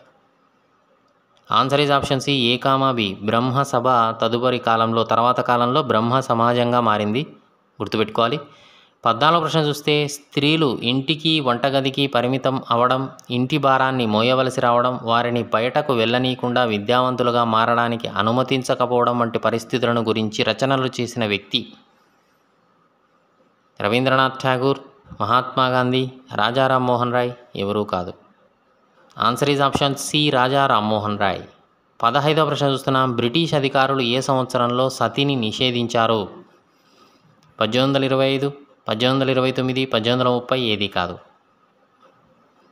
ఆన్సర్ ఈజ్ ఆప్షన్ బి 1829లో, గుర్తుపెట్టుకోవాలి. 16వ ప్రశ్న చూస్తే ప్రాచీన గ్రంథాలను ఉపయోగించి వితంతువులు మళ్ళీ పెళ్లి చేసుకోవచ్చని సూచించిన సంఘ సంస్కర్త ఎవరు? రాజా రామ్మోహన్ రాయ్, స్వామి దయానంద సరస్వతి, ఈశ్వరచంద్ర విద్యాసాగర్ ఎవరూ కాదు. Answer is option C Ishwarchandra Vidyasagar. 17వ ప్రశ్న చూస్తున్నాం. ఏ సంవత్సరంలో వితంతు పునర్వివాహ చట్టం ఆమోదించబడింది? 1955, 56, 57, 58. Answer is option B 1856. 18వ ప్రశ్న చూస్తున్నాం. వితంతు పునర్వివాహాల ఉద్యమం దేశంలోని ఇతర ప్రాంతాలకు వ్యాపించి తెలుగు మాట్లాడే మద్రాస్ ప్రెసిడెన్సీ ప్రాంతంలో ఎవరు వితంతు పునర్వివాహం కోసం ఒక సంఘాన్ని స్థాపించారు? కందుకూరి వీరేశలింగం పంతులు, గిడుగు రామ్మూర్తి, పొట్టి శ్రీరాములు ఎవరూ కాదు. Answer is option A Kandukuri Veeresalingam Pantulu. 19వ ప్రశ్న చూస్తున్నాం. దయానంద సరస్వతి గారు ఏ సంవత్సరంలో ఆర్య సమాజాన్ని స్థాపించాడు? ఇది హిందూ మతాన్ని సంస్కరించడానికి ప్రయత్నించింది. 1870, 1872, 74, 75. ఆన్సర్ ఈజ్ ఆప్షన్ డి 1875లో. 20వ ప్రశ్న చూస్తూ ఉన్నాం. కలకత్తాలో ఈశ్వరచంద్ర విద్యాసాగర్, బొంబాయిలో ఇతర సంఘ సంస్కర్తలు ఎవరి కోసం పాఠశాలలను ఏర్పాటు చేశారు? వితంతువులు, మహిళలు, బాలికలు ఎవరూ కాదు. ఆన్సర్ ఈజ్ ఆప్షన్ సి బాలికల కోసం. 21వ ప్రశ్న చూస్తున్నాం. ఏ శతాబ్దమంతా చాలామంది ఈ విద్యావంతులైనటువంటి స్త్రీలకు ఎవరు ఇంటి వద్దనే విద్య చెప్పించేవారు, కొన్నిసార్లు మహిళలు తమంతట తామే నేర్చుకునేవారు? తండ్రులు లేదా భర్తలు, సోదరులు. ఏమాత్రమే సరైనది, ఏది కాదు. ఆన్సర్ ఈజ్ ఆప్షన్ సి ఏమాత్రమే సరైనది. 22వ ప్రశ్న చూస్తున్నాం. రాత్రిళ్ళు మినుకు మినుకుమనే కొవ్వొత్తుల వెలుగులో రహస్యంగా చదవడం రాయడం నేర్చుకున్న వారిలో ఈమె ఒకరు. సరోజిని నాయుడు, రాష్ సుందరీదేవి, యమునాదేవి ఎవరూ కాదు. Answer is option C option B రాష్ సుందరీదేవి. 23వ ప్రశ్న చూస్తే పంజాబ్లోని ఆర్య సమాజం మహారాష్ట్రలో జ్యోతిరావు పూలే బాలికల కోసం ఏమి చేశారు? గృహ వసతులు కల్పించారా, పాఠశాలలు స్థాపించారా, కళాశాల స్థాపించారా, ఏది కాదు. ఆన్సర్ ఈజ్ ఆప్షన్ బి పాఠశాలలను స్థాపించారు. 24వ ప్రశ్న చూస్తే ఉత్తర భారతదేశంలోని సంపన్న ముస్లిం గృహాలలో మహిళలు ఏమి నేర్చుకున్నారు? అరబిక్లో ఖురాన్ను చదవడం, ఉర్దూలో ఖురాన్ను చదవడం. Option C A comma B, option D ఏది కాదు. ఆన్సర్ ఈజ్ ఆప్షన్ ఏ అరబిక్లో ఖురాన్ చదవడాన్ని నేర్చుకున్నారు. 25వ ప్రశ్న చూస్తే మొదటగా 19వ శతాబ్దంలో బాలికల పాఠశాలలు స్థాపించినప్పుడు పార్టీ ప్రణాళిక ఏ విధంగా ఉండాలని అనుకున్నారు? పాఠ్య ప్రణాళిక ఏ విధంగా ఉండాలని అనుకున్నారు? బాలికల పాఠ్య ప్రణాళిక బాలుర పాఠ్య ప్రణాళిక కంటే సులభ రీతిలో ఉండాలని భావించారు. 26వ ప్రశ్న చూస్తే బాలురకు బాలికలకు ఒకే రకమైన విద్యను అందించిన విద్యా సంస్థలలో మొదటిది హిందూ మహిళా విద్యాలయం. 27వ ప్రశ్న చూస్తున్నాం. 20వ శతాబ్ద ప్రారంభం నుంచి ముస్లిం భోపాల్కు చెందినటువంటి బేగం లాంటి మహిళలు మహిళా విద్యను ప్రోత్సహించడంలో ముందు ఉన్నారు. వీరు ఎక్కడ బాలికల కోసం ఒక ప్రాథమిక పాఠశాలను స్థాపించారు? అలీగఢ్ ప్రాంతంలో. 27వ ప్రశ్న చూస్తున్నాం. ప్రఖ్యాత మహిళ బేగం రొఖయా షకావత్ హుస్సేన్ ముస్లిం బాలికల కోసం ఏ ప్రాంతాలలో పాఠశాలను ప్రారంభించింది? పాట్నా, కలకత్తాలలో. 28వ ప్రశ్న చూస్తే ఏ సంవత్సరం నాటికి భారతీయ మహిళలు విశ్వవిద్యాలయాల్లోకి అడుగుపెట్టారు? వారిలో కొందరు వైద్యులుగా మరికొందరు ఉపాధ్యాయులుగా శిక్షణ పొందారు. 1880వ సంవత్సరం నాటికి. 29వ ప్రశ్న చూస్తున్నాం. పూనాకు చెందిన విద్యావంతురాలైనటువంటి తారాబాయి షిండే ఏ పుస్తకాన్ని ప్రచురించింది? స్త్రీ పురుషుల మధ్య పోలిక, స్త్రీ పురుష తులన. 30వ ప్రశ్న చూస్తే సంస్కృతంలో పండితురాలైనటువంటి రమాబాయి, పండిత రమాబాయి ఏ మతం వల్ల మహిళలు అణచివేతకు గురయ్యారని భావించారు? హిందూ మతం వలన. 30వ ప్రశ్న చూస్తున్నాం. అనేక మంది మహిళలు ఏ సంవత్సరం నుంచి వివిధ రకాల జాతీయవాద సామ్యవాద ఉద్యమాలలో చేరారు? 1920లో. 31వ ప్రశ్న చూస్తున్నాం. జాతీయవాద నాయకులు స్వతంత్రానంతరం స్త్రీ పురుషులందరికీ ఏ హక్కు ఉంటుందని హామీ ఇచ్చారు? పూర్తి ఓటు హక్కు ఉంటుందని. 32వ ప్రశ్న చూస్తే ఏ సంవత్సరంలో బాల్య వివాహ నిరోధక చట్టం మునుపటి చట్టాలలాగా కాకుండా ఎలాంటి వ్యతిరేక చర్చలు మరియు పోరాటాలు లేకుండా ఆమోదించబడింది? 1929లో. 33వ ప్రశ్న చూస్తే 1929 బాల్య వివాహ నిరోధక చట్ట ప్రకారంగా పురుషుల వివాహ వయస్సు, స్త్రీల వివాహ వయస్సు ఎంత? పురుషుల వివాహ వయస్సు 18 సంవత్సరాలు, స్త్రీల వివాహ వయస్సు 16 సంవత్సరాలు. ఆ తర్వాత ఈ పరిమితులను పురుషులకు 21, మహిళలకు 18 అని పెంచడం జరిగింది. 34వ ప్రశ్న చూస్తే కుల వ్యవస్థ నిర్మూలన కొరకు బొంబాయిలో ఏ సంవత్సరంలో పరమహంస మండలిని స్థాపించారు? 1840లో. 35వ ప్రశ్న చూస్తే ఆధునికీకరణ జరుగుతున్న సమాజంలో కాలువలు తవ్వడానికి, రోడ్లు వేయడానికి, ఈ యొక్క వివిధ కట్టడాలను నిర్మించడానికి, గుంతలు తవ్వడానికి, సామాన్లు మోయడానికి, ఇటుకలు తయారు చేయడానికి ఇలాంటి అనేక రకాల పనులకు ఎవరు అవసరమయ్యారు? శ్రామికులు అవసరమయ్యారు. ముఖ్యంగా నిమ్న కులాల నుంచి ఎక్కువగా శ్రామికులను తీసుకోవడం జరిగింది. ఇక 36వ ప్రశ్న చూస్తే బ్రిటిష్ వారి సైన్యంలో అవకాశాలు నిమ్న కులాల వారికి కూడా ఉండేవి. అంటరాని వారుగా పరిగణించబడినటువంటి మహర్ కులానికి చెందిన చాలామందికి ఏ రెజిమెంట్లో ఉద్యోగ అవకాశాలు ఇచ్చారు? మహర్ రెజిమెంట్. 37వ ప్రశ్న చూస్తే దళిత ఉద్యమ నాయకుడైన డాక్టర్ బిఆర్ అంబేద్కర్ తండ్రి గారు ఏ పాఠశాలలో విద్యను బోధించేవారు? సైనిక పాఠశాలలో. 38వ ప్రశ్న చూస్తే రెసిడెన్సీలో ఏ సంవత్సరం వరకు అంటరాని వారికి ప్రభుత్వ పాఠశాలలో ప్రవేశం ఉండేది కాదు? వారిలో కొందరు వారి హక్కులపై ఒత్తిడి తెచ్చినప్పుడు బయట వరండాలో కూర్చోబెట్టి అగ్రవర్ణాలు కూర్చున్న గదులు మలినం కాకుండా విననిచ్చేవారు. ఆన్సర్ ఈజ్ ఆప్షన్ 1829లో. 39వ ప్రశ్న చూస్తున్నాం. ఘాసీదాస్ చే మధ్య భారతదేశంలో మొదలైన ఏ ఉద్యమం చర్మకారుల యొక్క స్థాయి పెంపుదలకు కృషి చేసింది? సత్నామీ ఉద్యమం. 40వ ప్రశ్న చూస్తే తూర్పు బెంగాల్లో మత్వా తెగకు చెందిన ఎవరు చండాల తెగ వారి అభివృద్ధి కోసం పనిచేశాడు? హరిదాస్ ఠాకూర్. ఓకే ఫ్రెండ్స్, వీడియోని అయితే లైక్ చేయండి, ఛానల్లో సబ్స్క్రైబ్ చేసుకోండి. 40 ప్రస్తుత కేరళలోని 7వ కులానికి చెందిన ఎవరు తన ప్రజల మధ్య ఐక్యత భావనను చాటి చెప్పాడు? ఆయన కులాల ఆధారంగా ప్రజలను తక్కువ చూడడానికి వ్యతిరేకించాడు. నారాయణ గురు. 41వ ప్రశ్న చూస్తే ఒరు జాతి, ఒరు మతం, ఒరు దైవం, మనుష్యనం, సమస్త మానవాళికి ఒకటే కులం, ఒకటే మతం, ఒకటే దేవుడు అని ప్రవచనం గొప్ప ప్రాచుర్యం పొందింది. ఈ ప్రవచనాన్ని చెప్పిన వారు నారాయణ గురు. 42వ ప్రశ్న చూస్తే 1827లో జన్మించినటువంటి ఆయన క్రిస్టియన్ మిషనరీ పాఠశాలలో చదువుకొని నిమ్న కులాల నాయకులలో అత్యంత పేరు పొందిన నాయకుడు ఎవరు? జ్యోతిరావు పూలే. 43వ ప్రశ్న చూస్తే భారతదేశంలో ఆర్యుల రాకకు ముందు వీర సైనికులు, శ్రామికులు భూమి దున్నుతూ మరాఠా ప్రాంతాన్ని న్యాయంగా చక్కగా పాలించేవారని అది ఒక స్వర్ణయుగం అని చెప్పిన నాయకుడు ఎవరు? జ్యోతిరావు పూలే. 44వ ప్రశ్న చూస్తే కుల వివక్షతను ఎదుర్కొని పోరాడాలని సూచించిన ఆయన సత్యశోధక్ సమాజ్ అనే సంస్థను స్థాపించి కుల సమానత్వానికి పోరాడినారు. జ్యోతిరావు పూలే. 45వ ప్రశ్న చూస్తే 1873 సంవత్సరంలో ఎవరు గులాంగిరి అనగా బానిసత్వం అనే పుస్తకాన్ని రాశాడు? ఈ పుస్తకానికి 10 సంవత్సరాలకు ముందు అమెరికాలో పౌర యుద్ధం జరిగి బానిసత్వానికి స్వస్తి పలికింది. జ్యోతిరావు పూలే రాశాడు. 46వ ప్రశ్న చూస్తే జ్యోతిరావు పూలే మొదలుపెట్టిన ఈ కుల సంస్కరణ ఉద్యమం 20వ శతాబ్ది వరకు ఎవరు ఈ ఉద్యమానికి నాయకులుగా కొనసాగారు? డాక్టర్ బిఆర్ అంబేద్కర్, దక్షిణాన ఈవి రామస్వామి.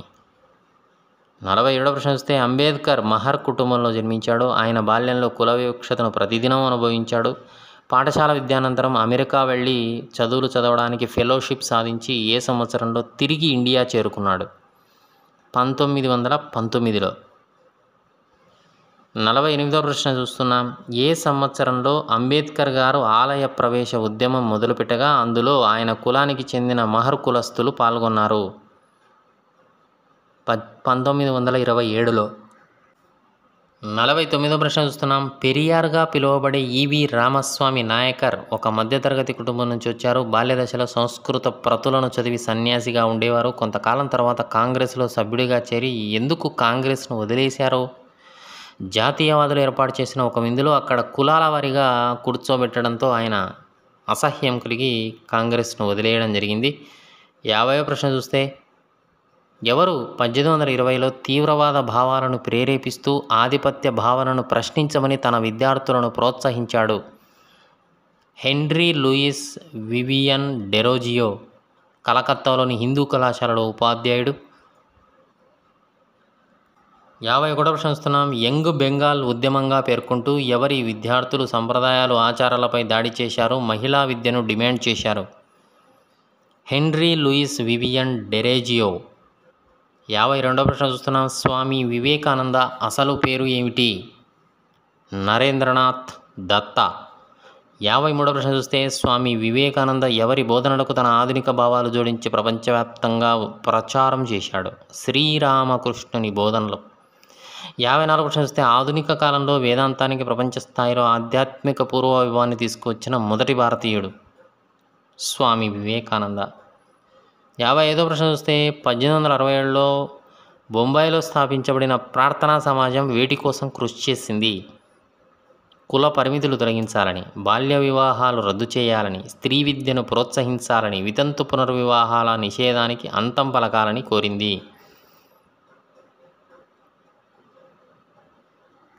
56వ ప్రశ్న చూస్తున్నాం. 1864లో మద్రాసులో స్థాపించబడిన వేద సమాజం దీని నుంచి ప్రేరణ పొందింది? బ్రహ్మ సమాజం నుంచి. 57వ ప్రశ్న చూస్తున్నాం. 1875లో అలీగఢ్లో ఎవరు స్థాపించిన మహమ్మదీయ ఆంగ్లో ఓరియంటల్ కళాశాల తర్వాత అలీగఢ్ ముస్లిం విశ్వవిద్యాలయంగా మారింది? సయ్యద్ అహ్మద్ ఖాన్ గారు స్థాపించినటువంటి మహమ్మదీయ ఆంగ్లో ఓరియంటల్ కళాశాల తర్వాత కాలంలో అలీగఢ్ ముస్లిం విశ్వవిద్యాలయంగా మారింది. ఇక 58వ ప్రశ్న చూస్తే ఏ ఉద్యమం విద్యా సంస్కరణల రంగంలో అపారమైన ప్రభావాన్ని చూపింది?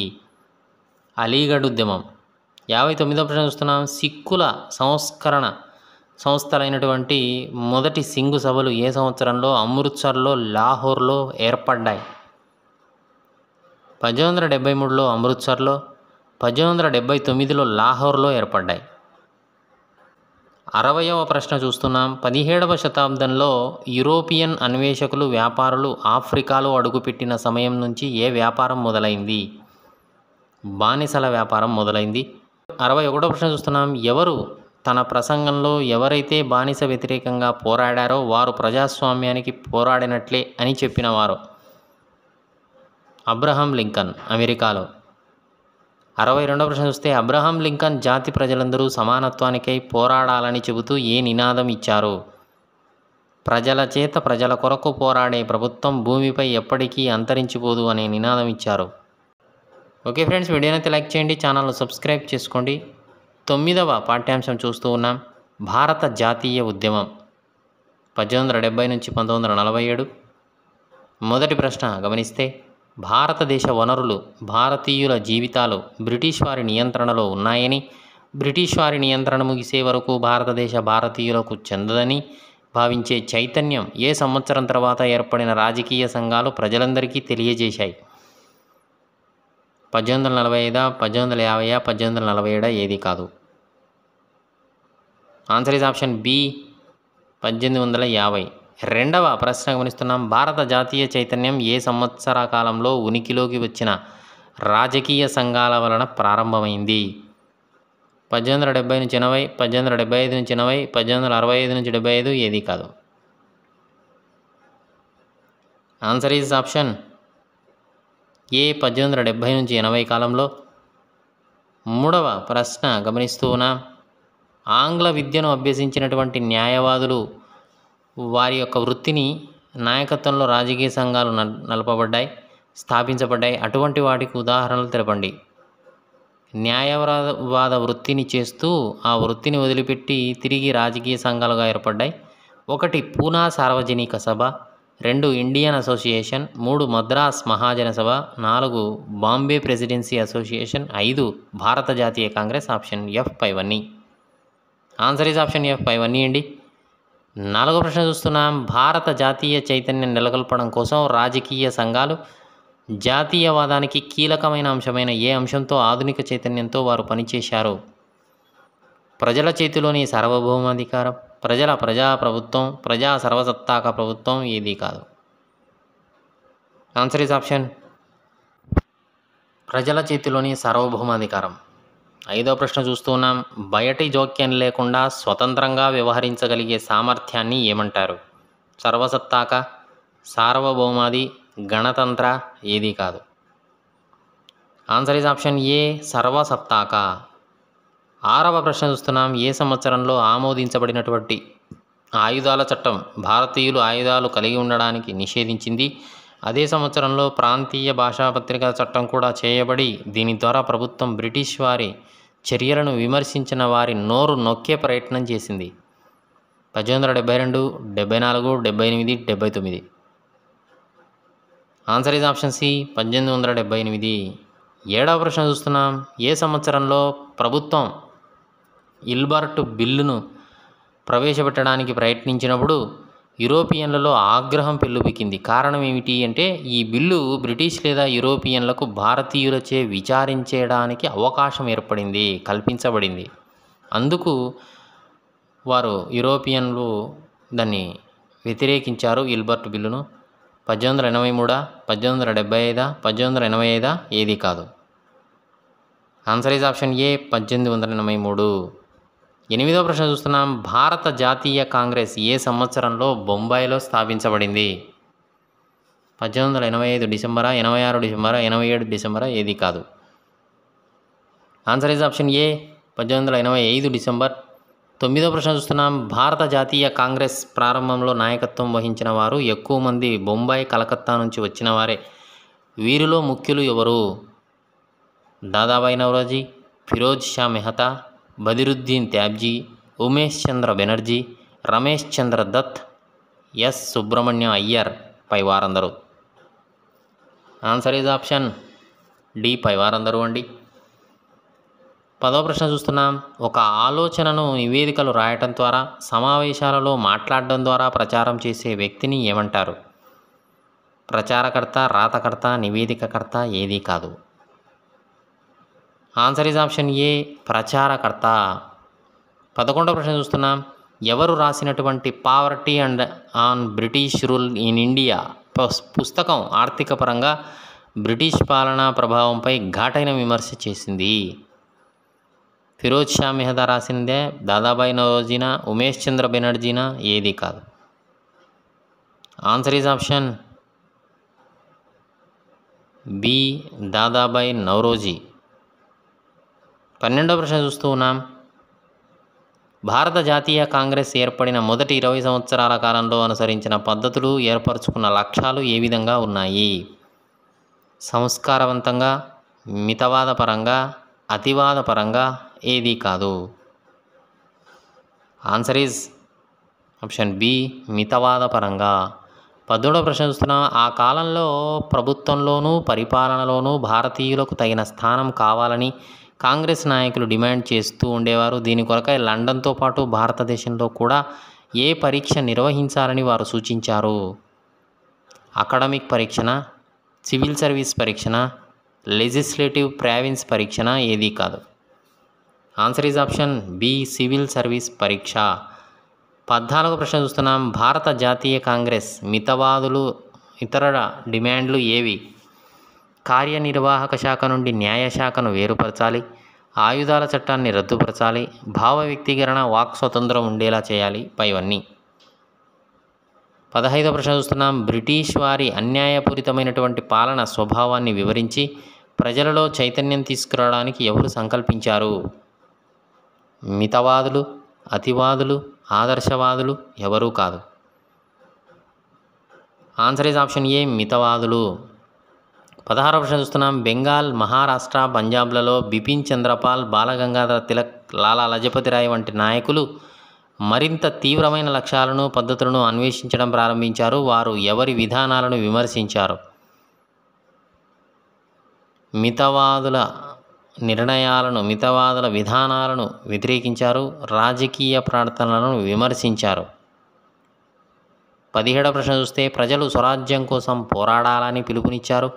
అలాగే స్వరాజ్యం నా జన్మ హక్కు, దానిని సాధించి తీరతాను అని నినదించిన వ్యక్తి ఎవరు? లాలా లజపతి రాయ, బాలగంగాధర తిలక, బిపిన్ చంద్రపాల, ఎవరూ కాదు. Answer is option B, Balagangadhara Tilak. 18వ ప్రశ్న చూస్తున్నాం. ఏ సంవత్సరంలో అప్పటి వైస్రాయ్ లార్డ్ కర్జన్ బెంగాల్ విభజన చేశాడు? 1900, 1905, 1907, ఏది కాదు. Answer is option B, 1905. 19వ ప్రశ్న చూస్తూ ఉన్నాం. బెంగాల్ విభజనకు నిరసనగా భారతదేశమంతటా జరిగిన బహిరంగ సభల్లో ప్రదర్శనలు వీటిన్నిటినీ కలిపి ఏమని పిలిచారు? విదేశీ ఉద్యమమా, స్వరాజ్య పోరాటమా, స్వదేశీ ఉద్యమమా, ఏది కాదు. ఆన్సర్ ఈజ్ ఆప్షన్ సి, స్వదేశీ ఉద్యమం.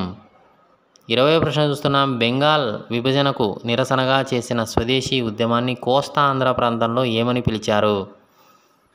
స్వరాజ్య ఉద్యమం, జాతీయ ఉద్యమం, వందేమాతర ఉద్యమం, ఏది కాదు. ఆన్సర్ ఈజ్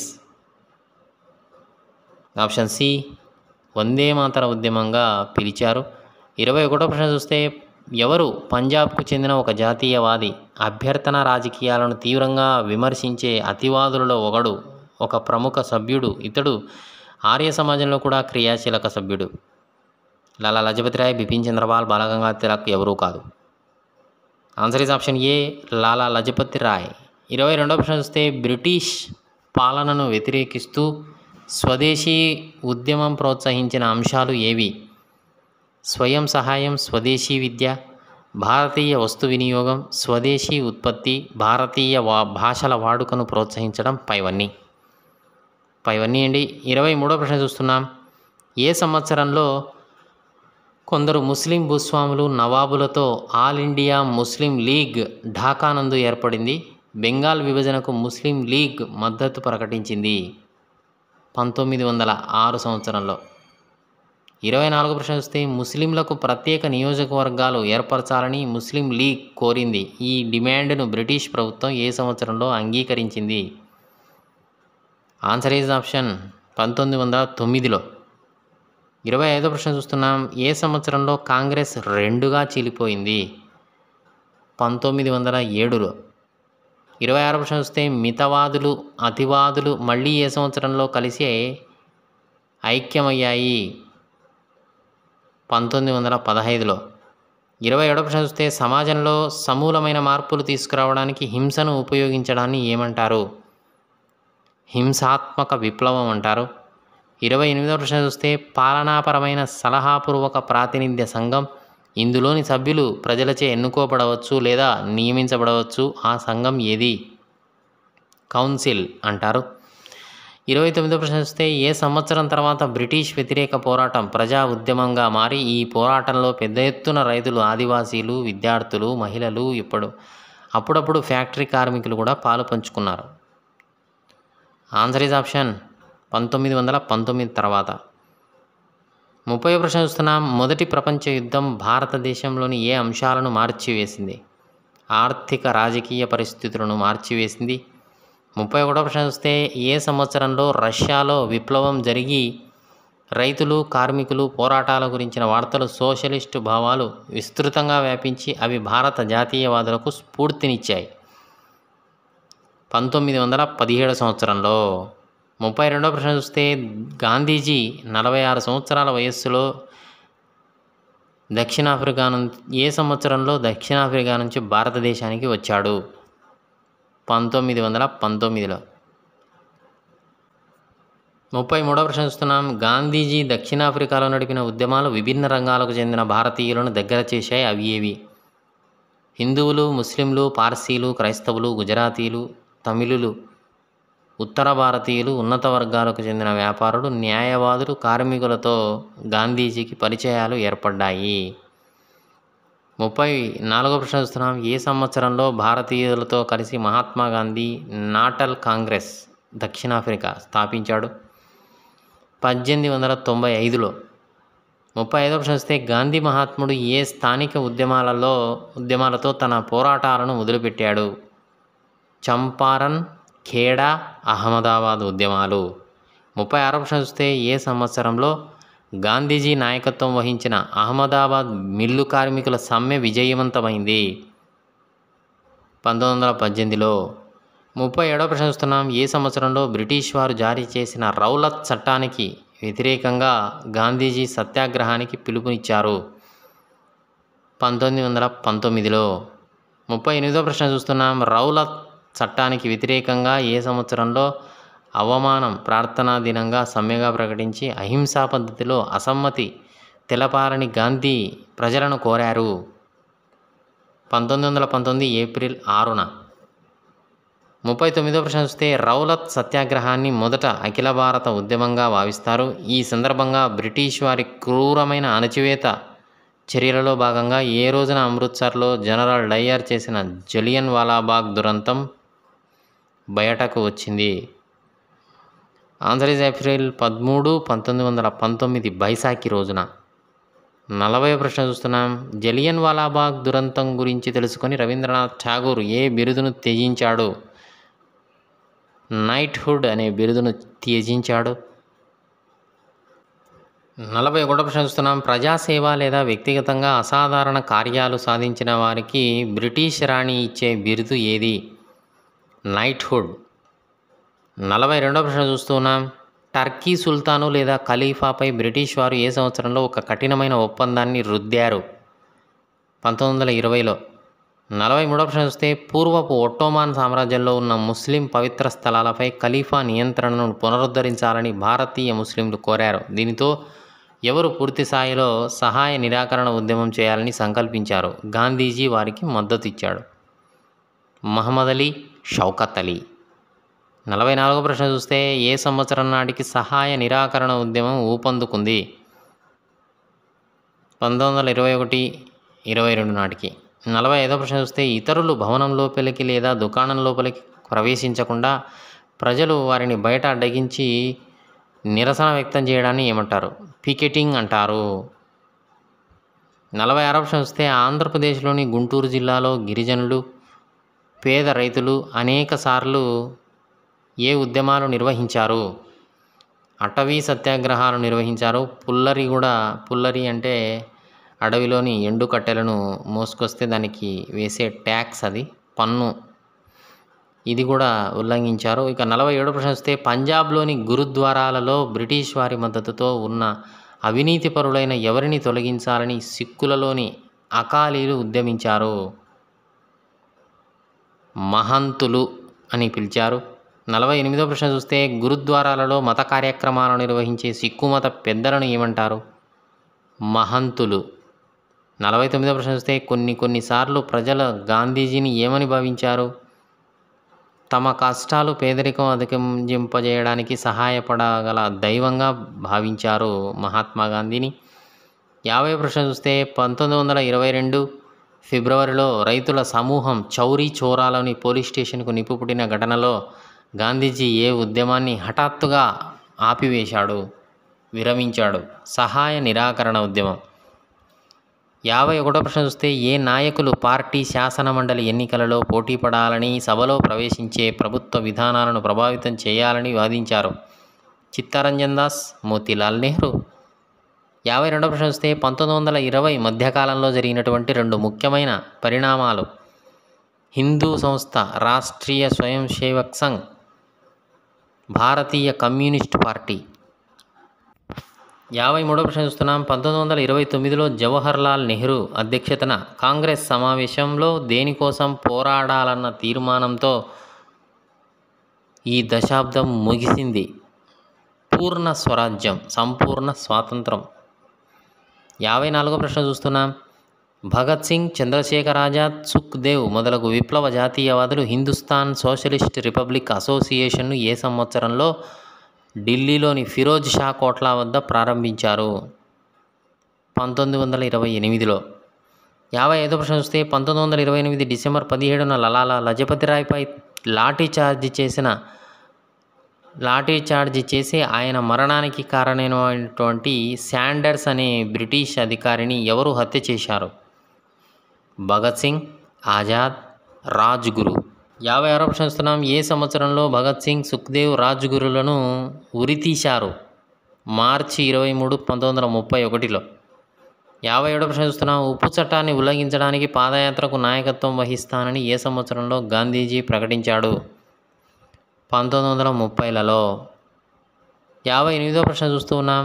గాంధీజీ తన అనుచరులలో సబర్మతి ఆశ్రమం నుంచి 240 మైళ్లకు పైగా పాదయాత్ర చేసి తీర ప్రాంత పట్టణం దండికి చేరుకున్నారు. అక్కడ సముద్ర తీరంలో పెంచే సహజ ఉప్పును సేకరించి ఏ చట్టాన్ని ఉల్లంఘించారు? ఉప్పు చట్టాన్ని ఉల్లంఘించారు. 59వ ప్రశ్న చూస్తే జాతీయ ఉద్యమంలో విభిన్న నేపథ్యాలు గల ఎవరు పాల్గొన్నారు? మహిళలు, యువతులు, ముసలివారు, ఒంటరి మహిళలు, వితంతువులు, గ్రామీణ పట్ట ప్రాంతాల వారు.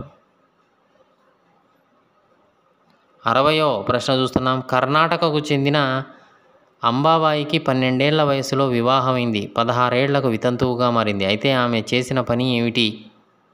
ఉడిపి అనే ప్రదేశం నందు విదేశీ వస్త్రాలకు, మద్యం దుకాణాలకు వ్యతిరేకంగా పికెటింగ్ నిర్వహించింది. ఈమెను అరెస్టు చేసి జైలులో శిక్ష విధించి జైలుకు పంపారు. జైలులో ఆమె ప్రసంగాలు ఇవ్వడం, చరకా తిప్పడం, ప్రభాత బేరీ అనే దానిని నిర్వహించడం చేసింది. 61వ ప్రశ్న చూస్తే వివిధ రకాల ఉద్యమాలలో చేరడానికి మహిళలను అనుమతించమని గాంధీజీని ఒప్పించిన మహిళా నాయకురాలు ఎవరు? సరోజినీ నాయుడు. 62వ ప్రశ్న చూస్తే ఏ భారత ప్రభుత్వ చట్టం రాష్ట్రాలకు స్వయం ప్రతిపత్తిని కల్పించింది? 1935. 63వ ప్రశ్న చూస్తే ఏ సంవత్సరంలో రాష్ట్రాల శాసన మండలాలకు ప్రభుత్వం ఎన్నికలను ప్రకటించింది? మొత్తం 11 రాష్ట్రాలకు గాను 7 కాంగ్రెస్ ప్రభుత్వాలను ఏర్పాటు చేసింది. 1937లో. 64వ ప్రశ్న చూస్తున్నాం. 1939లో రాష్ట్రాలలో 2 సంవత్సరాల కాంగ్రెస్ పాలన తర్వాత రెండవ ప్రపంచ యుద్ధం ప్రారంభమై హిట్లర్ చర్యలు తీవ్రంగా మారడంతో కాంగ్రెస్ నాయకులు బ్రిటిష్ వారికి మద్దతు ఇవ్వడానికి సిద్ధపడి దీనికి ప్రతిగా యుద్ధం తర్వాత భారతదేశానికి స్వతంత్రం ఇవ్వాలని కోరగా బ్రిటిష్ వారు వ్యతిరేకించగా ఏమి చేశారు? కాంగ్రెస్ మంత్రివర్గాలన్నీ రాజీనామా చేసి పడేశాయి. ఇక 65వ ప్రశ్న చూస్తే భారత జాతీయ కాంగ్రెస్కు మొదటి మహిళా అధ్యక్షురాలు సరోజినీ నాయుడు. ఏ సంవత్సరంలో ఎన్నికయ్యారు? 1925లో. 66వ ప్రశ్న చూస్తే ఒక సమాఖ్యలో ఉంటూనే రాష్ట్రాలు స్వతంత్ర నిర్ణయాలు తీసుకునే అధికారం ఉండడాన్ని ఏమంటారు? ప్రాంతీయ స్వయం ప్రతిపత్తి అంటారు. 67వ ప్రశ్న చూస్తున్నాం. 1942 ఆగస్టు 25న ఒరిస్సాలో బ్రిటిష్ వారిని ధిక్కరించిన గిరిజన నాయకుడు ఎవరు? వీర్ లఖన్ నాయక్. ఇతన్ని పట్టుకొని బ్రిటిష్ వారు ఉరితీశారు. ఇక 68వ ప్రశ్న చూస్తే రెండవ ప్రపంచ యుద్ధ మధ్యలో బ్రిటిష్ వారికి వ్యతిరేకంగా కొత్త ఉద్యమ పథాన్ని ప్రారంభించాలని గాంధీజీ నిర్ణయించాడు. ఈ పోరాటంలో గాంధీజీ ఇచ్చిన నినాదం ఏమిటి? సాధించు లేక మరణించు. 69వ ప్రశ్న చూస్తున్నాం. ఏ సంవత్సరం చివరి నుండి ముస్లిం లీగ్ హిందువుల నుండి ముస్లింలకు ప్రత్యేక దేశాన్ని ఆశించడం ప్రారంభించింది? 1930ల చివరి నుండి. 70వ ప్రశ్న చూస్తున్నాం. ఆజాద్ హిందూ ఫౌజ్ భారత జాతీయ సైన్యం స్థాపించిన భారత జాతీయ నాయకుడు ఎవరు? నేతాజీ సుభాష్ చంద్రబోస్. 71వ ప్రశ్న చూస్తున్నాం. మౌలానా ఆజాద్ ఇస్లాం పండితుడు, ఇతడు దీనిని ప్రతిపాదించాడు. వహదత్ ఈ దీన్ అన్ని మతాల ఏకత్వం అనే భావన. 72వ ప్రశ్న వస్తే హిందూ ముస్లిం ఐక్యత గురించి బలంగా ప్రవచించి జిన్నా మహమ్మద్ అలీ జిన్నా రెండు దేశాల సిద్ధాంతాన్ని వ్యతిరేకించిన ముస్లిం నాయకుడు మౌలానా ఆజాద్.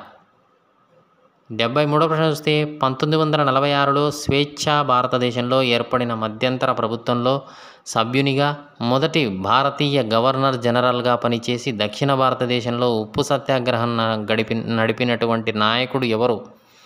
చక్రవర్తి రాజగోపాలాచారి, రాజాజీ. 74వ ప్రశ్న చూస్తే 1918 నుంచి స్వతంత్ర పోరాటంలో అగ్రనాయకుడిగా ఉండి 1931లో కాంగ్రెస్ అధ్యక్షునిగా పనిచేసిన నాయకుడు ఎవరు? సర్దార్ వల్లభాయ్ పటేల్. 75వ ప్రశ్న చూస్తున్నాం. ఇతడు గాంధీజీకి శిష్యుడు, ఒక కాంగ్రెస్ సోషలిస్టు, ఒక అంతర్జాతీయవాది. భారత జాతీయ ఉద్యమాన్ని నిర్మించడంలోనూ స్వతంత్రానంతర దేశ ఆర్థిక రాజకీయ రంగాలలో ముఖ్య భూమిక పోషించిన నాయకుడు ఎవరు? పండిట్ జవహర్లాల్ నెహ్రూ. 76వ ప్రశ్న చూస్తే ఏ సంవత్సరంలో యుద్ధం ముగిసిన తర్వాత భారతదేశ స్వతంత్రం గురించి కాంగ్రెస్ లీగ్లతో బ్రిటిష్ వారు చర్చలు ప్రారంభించారు? 1945లో. 77వ ప్రశ్న చూస్తే 1946లో ముస్లిం లీగ్ డిమాండ్లను పరిశీలించడానికి స్వతంత్ర భారతదేశానికి తగిన రాజకీయ చట్టాన్ని సూచించడానికి బ్రిటిష్ ప్రభుత్వం ఎవరిని పంపింది? మంత్రిత్రయ, ముగ్గురు మంత్రుల రాయబారాన్ని పంపింది. 78వ ప్రశ్న చూస్తే క్యాబినెట్ మిషన్ భారతదేశం ఐక్యంగా ఉండాలని, ముస్లిం మెజారిటీ ప్రాంతాలకు స్వయం ప్రతిపత్తిని ఇచ్చే ఒక సరళమైన సమాఖ్యగా ఏర్పరచాలని సూచించింది. కానీ కొన్ని నిర్దిష్ట వివరాలపై ప్రతిపాదనకు అంగీకరించకపోవడంతో ఫలితంగా విభజన దాదాపు అనివార్యమైంది. కాంగ్రెస్ ముస్లిం లీగ్లు ఏకాభిప్రాయం లేకపోవడంతో ఈ యొక్క పాకిస్తాన్ను విడగొట్టాలి అని చెప్పి విభజన అనేది అనివార్యమైంది. 77వ ప్రశ్న చూస్తే 1947లో బీహార్ నందు తన సహచరుడితో అహింసాయుతమైన ఉద్యమాన్ని నడిపిన నాయకుడు ఖాన్ అబ్దుల్ గఫార్ ఖాన్. 78వ ప్రశ్న చూస్తే 1946 ఆగస్టు 16వ తేదీన ప్రత్యక్ష చర్యా దినోత్సవంగా ప్రకటించింది ముస్లిం లీగ్. ఇది క్రమంగా అనేక హింసాయుత సంఘటనలకు నాంది పలికి చివరికి ఏ సంవత్సరంలో పాకిస్తాన్ అనే కొత్త దేశం ఆవిర్భవించింది? 1947 మార్చి నాటికి. 79వ ప్రశ్న చూస్తున్నాం. 19-20 శతాబ్దారంభంలో అనేక ఆఫ్రో ఆసియా దేశాలు ఏ వాదం యొక్క పెరుగుదలను చూశాయి? జాతీయతావాదం. 80వ ప్రశ్న చూస్తున్నాం. ఏ సంవత్సరంలో గోల్డ్ కోస్టాగా పిలువబడే సబ్ సహారా ఆఫ్రికన్ దేశం ఘనా మొదట స్వతంత్రం పొందింది? 1957లో. 10వ పాఠ్యాంశాన్ని గమనిస్తూ ఉన్నాం. స్వతంత్రానంతర భారతదేశం. మొదటి ప్రశ్న చూస్తున్నాం. 1947 ఆగస్టులో భారతదేశానికి స్వతంత్రం వచ్చినప్పుడు దేశం అతిపెద్ద సవాళ్లను ఎదుర్కోవలసి వచ్చింది. దేశ విభజన ఫలితంగా పాకిస్తాన్ దేశం నుంచి ఎంతమంది శరణార్థులు భారతదేశంలోకి వలస వచ్చారు? 60 లక్షల మంది, 70 లక్షల మంది, 80 లక్షల మంది, ఏదీ కాదు. ఆన్సర్ ఈజ్ ఆప్షన్ సి, 80 లక్షల మంది. రెండవ ప్రశ్న చూస్తున్నాం. భారతదేశానికి స్వతంత్రం వచ్చే నాటికి భారతదేశంలో దాదాపు ఎన్ని స్వదేశీ సంస్థానాలు ఉండేవి? వాటిని మహారాజులు, నవాబులు పరిపాలించేవారు? 300, 400, 500, ఏది కాదు. Answer is option C, 500.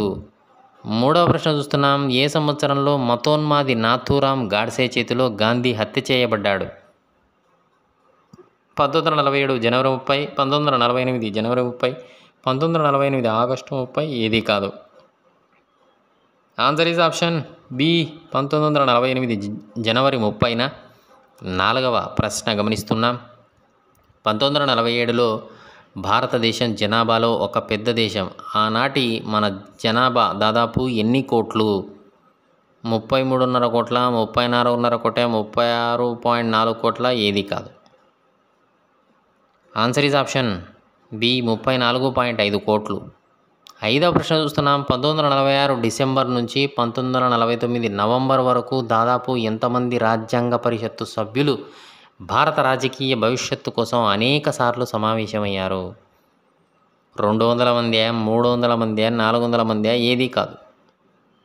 Answer is option B, 300 మంది. 6వ ప్రశ్న చూస్తున్నాం. అనేక చర్చల ఫలితంగా భారత రాజ్యాంగం తయారైంది. ఇది ఏ సంవత్సరం నుంచి అమల్లోకి వచ్చింది? ఆన్సర్ ఈజ్ ఆప్షన్ ఏ 1950 జనవరి 26. 7వ ప్రశ్న చూస్తూ ఉన్నాం. సార్వత్రిక వయోజన ఓటు హక్కును కల్పించడం భారత రాజ్యాంగం యొక్క ఒక లక్షణం. ఎన్ని సంవత్సరాలు నిండినటువంటి భారతీయులందరూ రాష్ట్ర జాతీయ ఎన్నికలలో ఓటు వేయడానికి అర్హులుగా పరిగణించబడ్డారు? 20 సంవత్సరాల, 21, 22 ఏది కాదు. ఆన్సర్ ఈజ్ ఆప్షన్ బి 21 సంవత్సరాలు. 8వ ప్రశ్న చూస్తున్నాం. భారత రాజ్యాంగం యొక్క 2వ లక్షణం. పౌరులందరూ చట్టం ముందు సమానం, పౌరులందరికీ విద్యా ఆహారం అందించడం, పౌరులందరికీ స్వేచ్ఛను అందించడం ఏదీ కాదు. ఆన్సర్ ఈజ్ ఆప్షన్ ఏ పౌరులందరూ చట్టం ముందు సమానం. 9వ ప్రశ్న గమనిస్తున్నాం. భారతదేశంలో నిరుపేద వెనుకబడిన వర్గాల వారికి ప్రత్యేక హక్కులను కల్పించడం భారత రాజ్యాంగం యొక్క ఎన్నవ లక్షణం? మొదటి లక్షణమా, 2వ లక్షణమా, 3వ లక్షణమా ఏదీ కాదు. ఆన్సర్ ఈజ్ ఆప్షన్ సి 3వ లక్షణం. 10వ ప్రశ్న చూస్తున్నాం. భారతదేశ మహోన్నతికి కళంకం తెచ్చే విధంగా భావించబడే దీనిని నిషేధించారు. కులతత్వాన్నే, మతతత్వాన్నే, అంటరానితనాన్నే ఏదీ కాదు. ఆన్సర్ ఈజ్ ఆప్షన్ సి అంటరానితనాన్ని నిషేధించారు. 11వ ప్రశ్న చూస్తే ఎవరెవరికి చట్టసభలలో సీట్లు, ఉద్యోగాలలో రిజర్వేషన్లు కల్పించబడ్డాయి? షెడ్యూల్డ్ కులాల వారితో పాటు ఆదిమవాసీలు లేదా షెడ్యూల్డ్ తెగల వారికి కూడా చట్టసభలలో సీట్లు, ఉద్యోగాలలో రిజర్వేషన్లు కల్పించబడ్డాయి. 12వ ప్రశ్న చూస్తే అధికారం అనేది కేంద్ర ప్రభుత్వానికి, రాష్ట్ర ప్రభుత్వానికి అనేటువంటి విషయాలపై తర్జన భర్జనల తర్వాత రాజ్యాంగం ఎన్ని రకాల జాబితాలను రూపొందించింది? 3 రకాల జాబితాలను రూపొందించింది. 13వ ప్రశ్న చూస్తే రాజ్యాంగం 3 రకాల జాబితాలను రూపొందించింది. అవి ఏవి? 1 పన్నులు, రక్షణ, విదేశీ వ్యవహారాలు మొదలు అంశాలు కేంద్ర జాబితాలో ఉంటాయి. విద్య, వైద్యం మొదలగు అంశాలు రాష్ట్ర జాబితాలో ఉంటాయి. అడవులు, వ్యవసాయం మొదలగు అంశాలు ఉమ్మడి జాబితాలో, వీటిపై కేంద్ర రాష్ట్ర ప్రభుత్వాలు ఉమ్మడిగా బాధ్యత వహిస్తాయి. 14వ ప్రశ్న చూస్తే రాజ్యాంగ సభలో మరో ప్రధాన చర్చ దేనిపై జరిగింది? భాషపై జరిగింది. 15వ ప్రశ్న చూస్తే భాషపై జరిగిన రాజ్యాంగ సభ చర్చ చివరికి దేనికి ఆమోదయోగ్యం అయింది? హిందీ భారత అధికార భాషగా ఉంటుంది. కోర్టులలో, సర్వీసులలో, రాష్ట్రాల మధ్య సంప్రదింపులలో, ఆఫీసులలో ఆంగ్ల భాష ఉపయోగించబడుతుంది. 16వ ప్రశ్న చూస్తున్నాం. భారత రాజ్యాంగ పితామహునిగా ప్రసిద్ధి చెందిన మహోన్నత వ్యక్తి డాక్టర్ బిఆర్ అంబేద్కర్ గారు, బాబా సాహెబ్. 17వ ప్రశ్న చూస్తే ఏ సంవత్సరంలో భారత స్వతంత్ర పోరాటంలో ప్రముఖ పాత్ర వహించిన భారత జాతీయ కాంగ్రెస్ స్వతంత్రానంతర ప్రధాన భాషా సమూహాలకు ప్రత్యేక రాష్ట్రాలు ఏర్పాటు చేస్తామని వాగ్దానం చేసింది? 1920లో వాగ్దానం చేసింది. 18వ ప్రశ్న చూస్తే భాషా ప్రయుక్త రాష్ట్రాల ఏర్పాటును వ్యతిరేకించిన వారు ప్రధానమంత్రి జవహర్లాల్ నెహ్రూ, ఉప ప్రధాని వల్లభాయ్ పటేల్. 19వ ప్రశ్న చూస్తే కాంగ్రెస్ నేతలు ఇచ్చిన వాగ్దానంపై వెనక్కి తగ్గడంతో ప్రజలు తీవ్ర నిరాశ కలిగింది. 1952 సార్వత్రిక ఎన్నికల సమయంలో తెలుగువారి కోసం ఆంధ్ర రాష్ట్రాన్ని ఏర్పాటు చేయాలని డిమాండ్ చేస్తూ ఎవరు ఆమరణ నిరాహార దీక్ష ప్రారంభించి మరణించాడు? పొట్టి శ్రీరాములు గారు. 20వ ప్రశ్న చూస్తే పొట్టి శ్రీరాములు గారు 1952 డిసెంబర్ 15న మరణించగా ఆంధ్ర రాష్ట్రమంతటా పెల్లుబికిన నిరసన కారణంగా ఏ సంవత్సరంలో ఆంధ్ర రాష్ట్రాన్ని ఏర్పాటు చేస్తున్నామని నెహ్రూ ప్రకటించాడు? అక్టోబర్ 1, 1953లో. 21వ ప్రశ్న వస్తే ఆంధ్ర రాష్ట్రం ఏర్పడిన తర్వాత ఇతర భాషలు మాట్లాడేవారు కూడా తమకు ప్రత్యేక రాష్ట్రం కావాలని ఒత్తిడి చేయగా ఏ కమిషన్ 1956లో తన నివేదిక సమర్పించింది? రాష్ట్రాల పునర్వ్యవస్థీకరణ కమిషన్. 22వ ప్రశ్న చూస్తున్నాం. 1956 నివేదిక ఏ అంశాలను పునర్వ్యవస్థీకరించాలని సిఫారసు చేసింది? అస్సామీ, బెంగాలీ, ఒరియా, తమిళం, మలయాళం, కన్నడ, తెలుగు మాట్లాడే వారికి ప్రత్యేక రాష్ట్రాలు ఏర్పాటు చేయాలని, అందుకు జిల్లాలు, రాష్ట్రాలు, సరిహద్దులను పునర్వ్యవస్థీకరించాలని సిఫారసు చేసింది. 23వ ప్రశ్న చూస్తే 1960లో ద్విభాషా రాష్ట్రమైన బొంబాయి నుంచి మరాఠీ మాట్లాడేవారి కోసం ఏ రాష్ట్రాన్ని, గుజరాతీ మాట్లాడేవారి కోసం ఏ రాష్ట్రాన్ని ఏర్పాటు చేశారు? మరాఠీ మాట్లాడేవారి కోసం మహారాష్ట్రను, గుజరాతీ మాట్లాడేవారి కోసం గుజరాత్ను ఏర్పాటు చేశారు. 24వ ప్రశ్న చూస్తే ఏ సంవత్సరంలో పంజాబ్ రాష్ట్రాన్ని పంజాబ్, హర్యానా రాష్ట్రాలుగా విభజించారు. పంజాబీ మాట్లాడే వారికి పంజాబ్ రాష్ట్రం, మిగిలిన వారికి పంజాబీ కాకుండా హిందీ మాట్లాడే వారికి హర్యానా రాష్ట్రాన్ని ఏర్పాటు చేశారు. ఏ సంవత్సరంలో? 1966లో. 25వ ప్రశ్న చూస్తే భారతదేశ ఆర్థిక అభివృద్ధికి తగిన విధానాలను రూపొందించి అమలు చేయడంలో సహకరించడానికి ఏ సంవత్సరంలో ప్రణాళికా సంఘాన్ని భారత ప్రభుత్వం ఏర్పాటు చేసింది? 1950లో. 26వ ప్రశ్న చూస్తున్నాం. ఏ సంవత్సరంలో రెండవ పంచవర్ష ప్రణాళికను ప్రారంభించారు? ఇందులో ఇనుము, ఉక్కు వంటి భారీ పరిశ్రమల అభివృద్ధిపై, పెద్ద ఆనకట్టల నిర్మాణంపై ప్రముఖంగా దృష్టి సారించారు. 1956లో. 27వ ప్రశ్న చూస్తే భిలాయ్ ఇనుము ఉక్కు కర్మాగారాన్ని రష్యా సహకారంతో ఏ సంవత్సరంలో భారతదేశంలో స్థాపించారు? 1959లో. గుర్తుపెట్టుకోవాలి ఫ్రెండ్స్.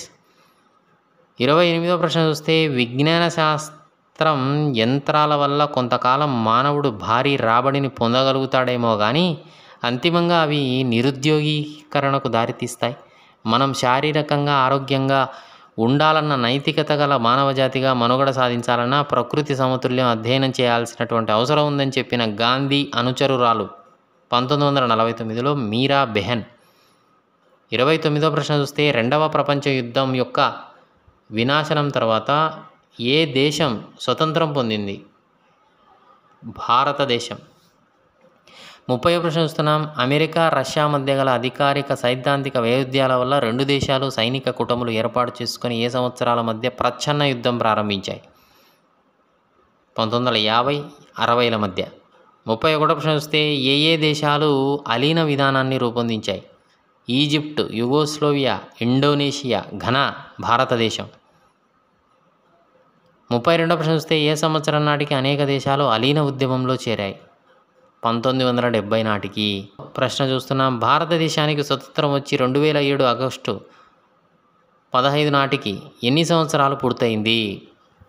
60 సంవత్సరాలు పూర్తయిందండి. 34వ ప్రశ్న చూస్తే ఏ అంశాలు భారతదేశం గర్వించదగిన విజయాలు?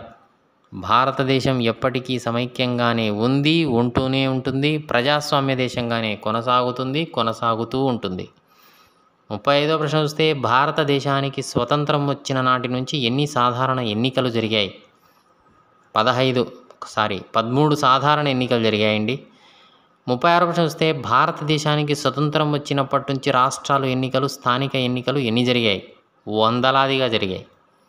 37వ ప్రశ్న చూస్తే భారతదేశానికి స్వతంత్రం వచ్చినప్పటికీ రాజ్యాంగ ప్రకారంగా చట్టం ముందు పౌరులందరూ సమానమని అన్నప్పటికీ ఏ భేదాలు ఇప్పటికీ అధికంగా ఉన్నాయి? ధనిక భేదాలు, కులతత్వం, మతతత్వం, దళితులను అనేక రూపాల్లో హింసించడం, వివక్ష ఎదుర్కొంటూనే ఉన్నారు. 38వ ప్రశ్న చూస్తే శ్రీలంక పార్లమెంటు సింహళ భాషను దేశంలోని ఏకైక అధికార భాషగా గుర్తిస్తూ చట్టాన్ని ప్రవేశపెట్టింది. ఇది శ్రీలంకలో నివసించే ఎవరికి కంటగింపుగా మారింది? శ్రీలంకలో నివసించే తమిళులకు ఇబ్బందికరంగా మారింది. ఇక 39వ ప్రశ్న సింహళ భాషను తమిళం మాట్లాడే మైనారిటీలపై బలవంతంగా రుద్దడం వలన అనేక దశాబ్దాల పాటు శ్రీలంకలో ఏమి చెలరేగింది? శ్రీలంకలో అంతర్యుద్ధం చెలరేగింది. 40వ ప్రశ్న చూస్తున్నాం. భారతదేశంలో భాషా ప్రయుక్త రాష్ట్రాలు జాతీయ సమైక్యతకు ముప్పు కలిగిస్తాయని నెహ్రూ, పటేల్ భయపడినట్లు జరగక ఏమి జరిగింది? ముప్పు కలగక మరింత బలపడింది భారతదేశం. ఓకే ఫ్రెండ్స్, ఇది 8వ తరగతి చరిత్ర 8th class history semester 2 semester 2కు సంబంధించినటువంటి text book bit bank video. నచ్చితే లైక్ చేయండి. మీ ఫ్రెండ్స్, ఫ్యామిలీ మెంబర్స్కి ఈ వీడియో యూజ్ అవుతుంది అనుకుంటే షేర్ చేయండి. ఛానల్ను సబ్స్క్రైబ్ చేసుకోండి. వీడియోను లైక్ చేయడం మర్చిపోవద్దండి. Thanks for watching.